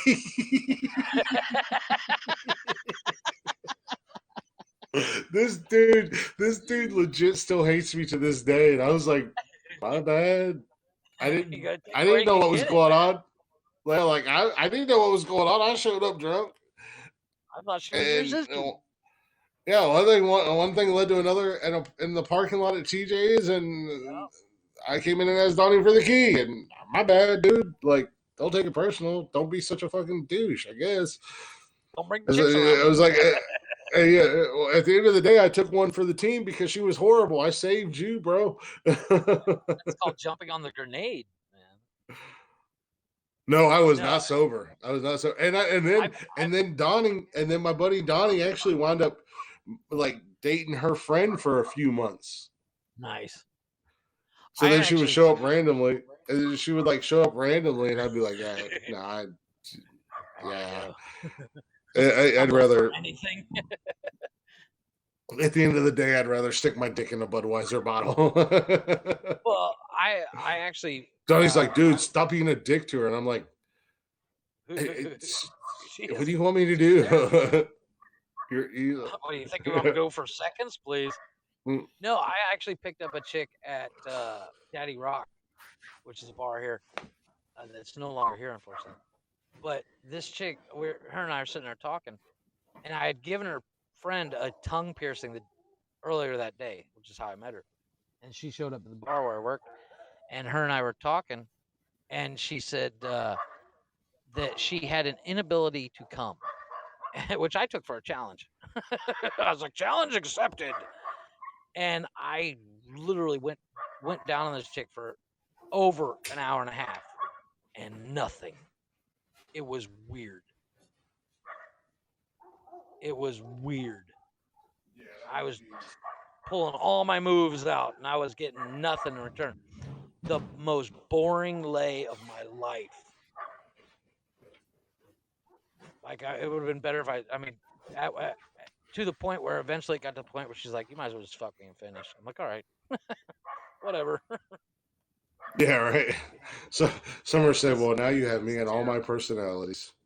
I enjoy every single one of your personalities because all of them have the same sex drive that you have. Yeah. But yeah, it was the weirdest thing ever. I ended up fucking her friend too. So. Well. I got her friend off like 3 times, but I couldn't get her off no matter what I did. It was weird. Yeah, no, that's like I said, that was just, I don't know. That was, like I said, not that I have all these crazy experiences or all these different partners or anything like that, but that was just one of those times where it was just like, this is just not fun. Like, yeah, well, there's one thing when you get that first time you see somebody naked, it's a bit awkward, and then there's something like, okay, we're naked, we're having sex, but this is, oh my god, this is terrible. Yeah, it's just weird, but I do need to wrap this up because I gotta get rest. I would easily. You would easily say what? Well, it's not bragging that I'm of people that I've slept with, because my first year. Love you too, pretty girl. I'd get done at work, go to the bar, pick up chicks, stay at her hotel, and then go to my apartment, shit, shower, and shave, and then do it again. Yeah. Because I'm in a vacation town. It's I mean, being single and going to the bar every night, you can throw a stick in some of these bars and find 4 chicks that'll fuck you. Oh yeah. So it's not uncommon even for a chud like me to get laid. I got a buddy of mine that this guy is like, really? However do you get laid? But he gets laid all the time because it's vacation town. Well, I had friends because he's Mexican, and these white chicks come down. I want to fuck a Mexican dude. Like, well, yeah. 5 million of them go. Nah, I had a buddy of mine that was like that down in Charleston. Like, he was like, I'm professionally single because we lived in Charleston, and it was like shooting fish in a barrel for him. Oh yeah. Well, I mean, I think that's I got bored with it after the first year, where I was like, I need a challenge. I'm gonna start going after local girls, which is exactly not necessarily my downfall, but that's how I ended up married because I got a local girl, And the problem with with just quote unquote what I like to call sport fucking is it gets old really fast. Yeah. Well, maybe not fast, but it gets old eventually. Unless you're just a complete douchebag. The guys that start in their 20s being a professional sport fucker, and they're in their 50s and still trying to sport fuck. That's just creepy. Just fucking weird. Yeah. At that point, I know a guy down here that literally, he's been sport fucking since the 80s. And I'm like, dude, you're in your 60s. He's like, hey, at that point, it's just creepy. Yeah, I said, dude, you're 61 years old, and you're, I don't know how, but you're pulling 19-year-olds. I said, that's creepy. He's like, he literally told me, he's like, I like the ones with daddy complexes. I'm like, Oh, Jesus. Way to make it extra creepy. Right? Yeah, right. Yeah. Well, I mean, I think I stopped sport fucking tourists in, let's see, 04, I think, like 2004, and I sport fucked since 2001 down here. So 3 years, I'm good. I got the memories. I mean, but there isn't a. I've pretty much been around the world. Yeah. There's not a continent I haven't been to without leaving my town. Fair enough. There's that old adage, is like, when you on your deathbed, nobody ever says, "I wish I fucked less." The one regret I don't have, I do have, is I never got a black chick. I mean, it's never too late. Yeah, well, I don't know, but I'm very specific when it comes to the black chick I want to fuck. Okay. No, not like one picked out. I'm saying body type and all that stuff. And yeah, my problem is like, I can't go after the American black chicks because they are fucking crazy.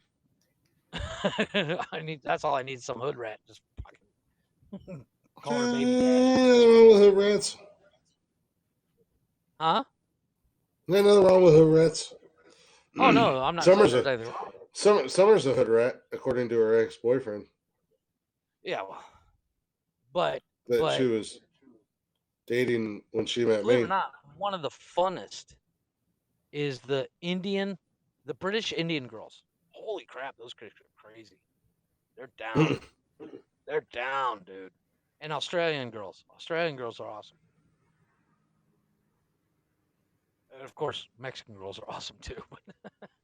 Girls are just awesome. Fucking crazy. Oh my god, dude. Does that make you crazy? I have a shirt here that I'm gonna actually have it remade because it's getting old and it's got holes in it and stuff.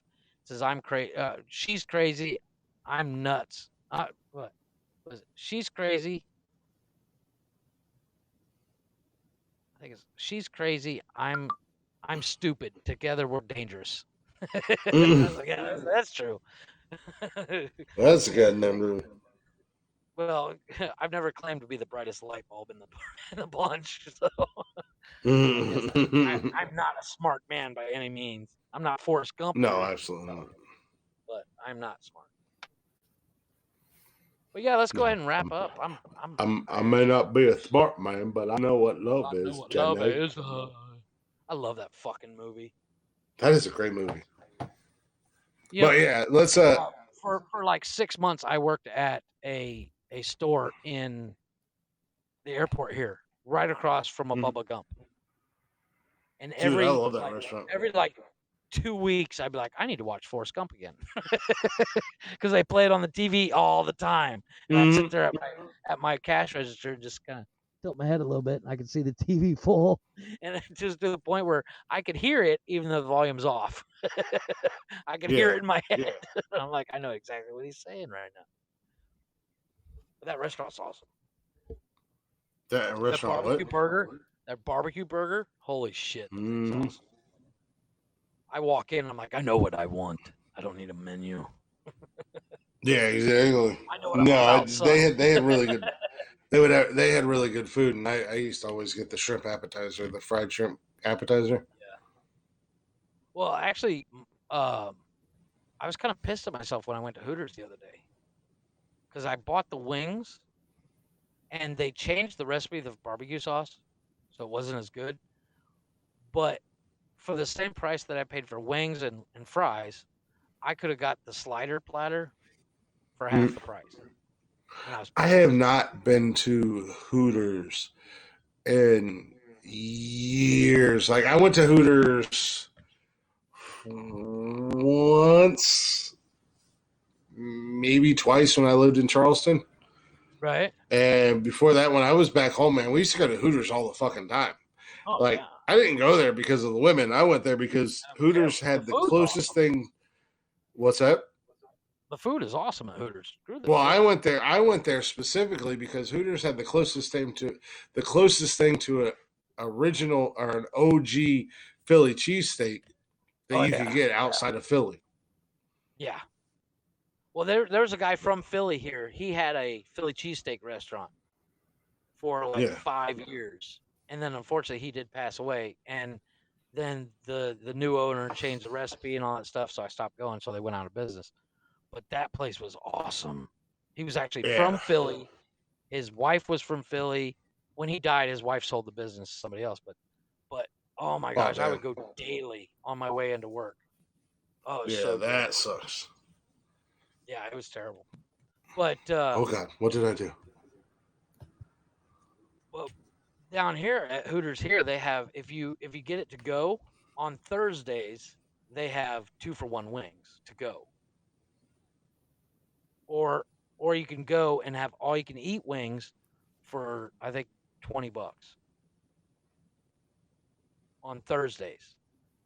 And I go in with the kids and my wife, and I'm like, you guys are about to go out of business because we can get some wings.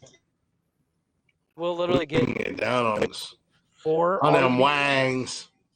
4 all you can eat wings, and then of course after about my third plate of 10 wings, I'm like, bring me the spicy ones, and then I pay for it the next day. I pay for it big time because it burns going in and then burns coming out. Jesus. Oh, absolutely. That day I sat here and ate those rajas. I paid for it the next day. I always do. Oh, I knew you were going to. I always do, but I always forget because I love the taste of spicy food. Yeah. No, I knew you was going to. Oh.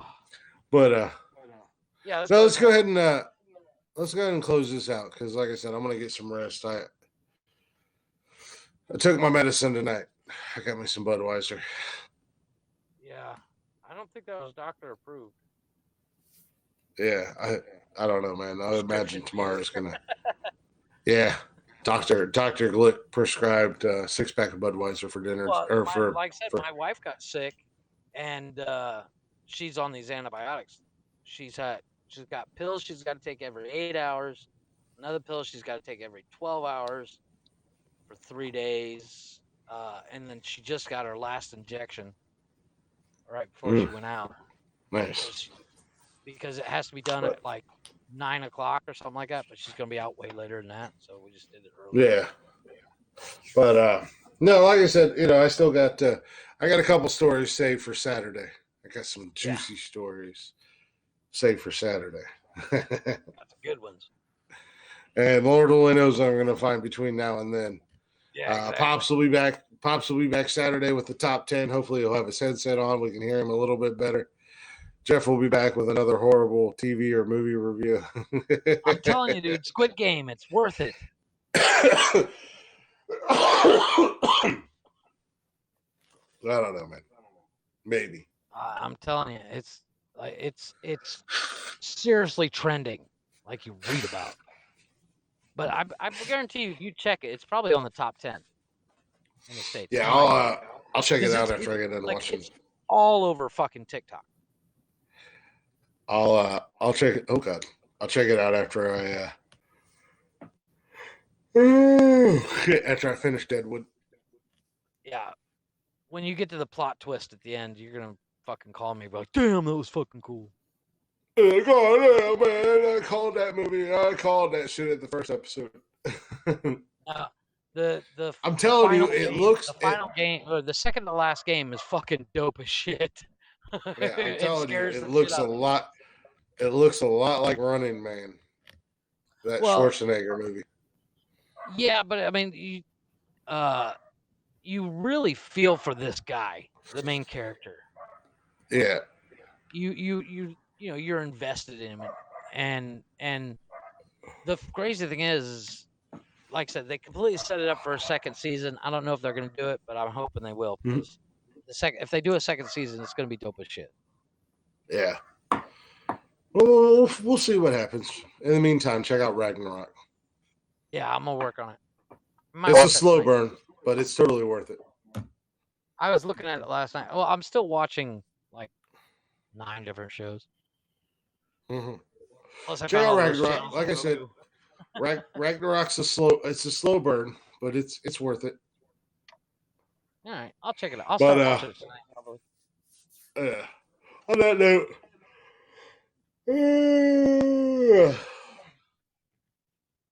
I'm gonna wrap her up. That's a wrap, folks.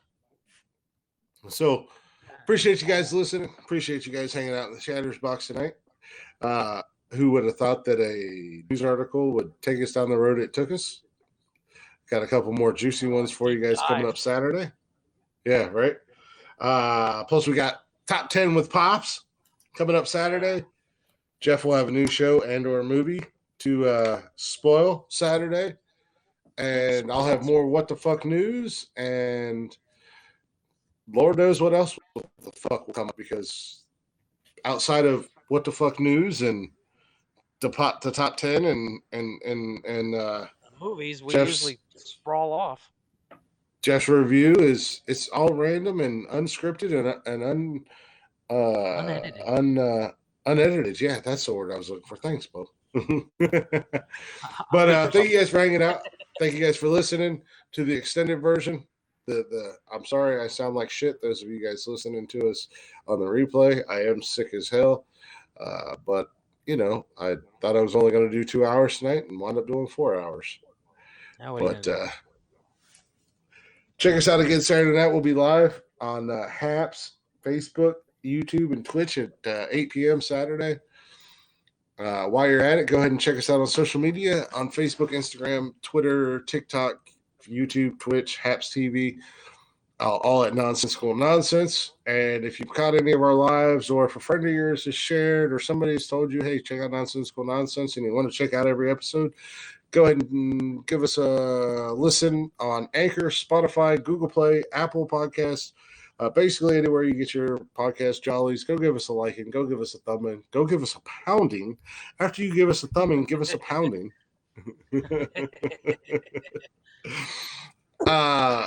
And a little. And if you do want to email us, as we've talked about, we've had one guest on the show so far. Rock Lee. 13th. Yeah, Rock Lee from EDM Combat. We do have Rob Durham comedy coming up here on the 13th of October. So if you'd like to come on the show, hit us up on an email at, what's that email, Jeff? nonsensicalnonsensepodcast@gmail.com. Yeah, or if you want to sponsor this dumpster fire train wreck that we call a podcast, let us know. Much love, guys. Thanks for hanging out with us. We are out of here.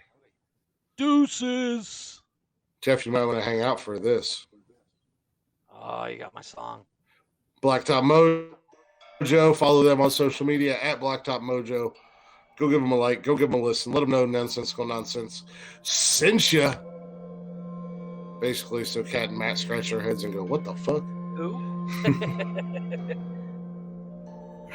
The fuck is this nonsensical nonsense? They've sent like 6 people.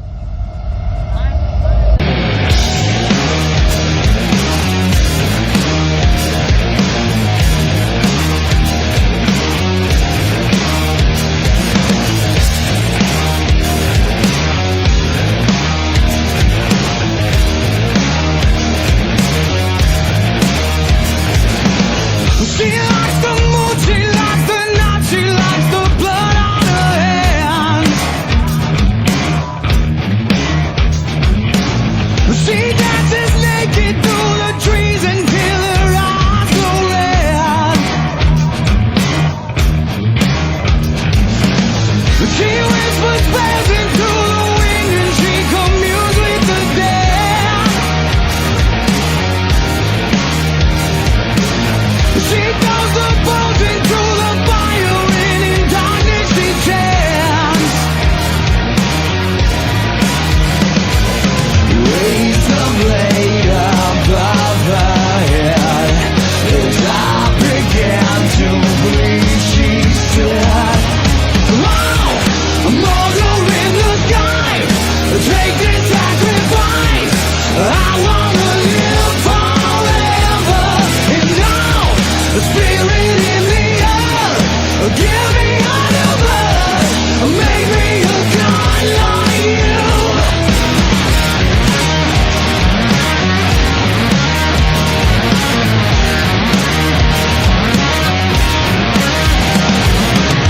Around the woods, 1,000 eyes look on as she stops to feast. There was a smile on her face as she watched my soul leave. Licked her lips, threw back her head. As blood ran down her chin, she said, Hey, sir, can I help you? Do you have any weapons of any kind? Anything to defend yourself? Sir, this is a Speedy Mart. We have hot dogs 2 for $1. I just put them on the roller yesterday. They're pretty good. No, man, like something sharp, something like I can stab, defend myself with. I've got some sharp cheddar combos over there. It's kind of like a Ritz cracker pregnant with a cheese baby.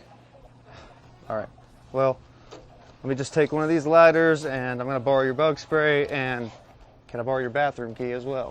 Yeah, bathroom key. All right. I got your bathroom key right there. Make sure you bring that back. And that'll be $13.62.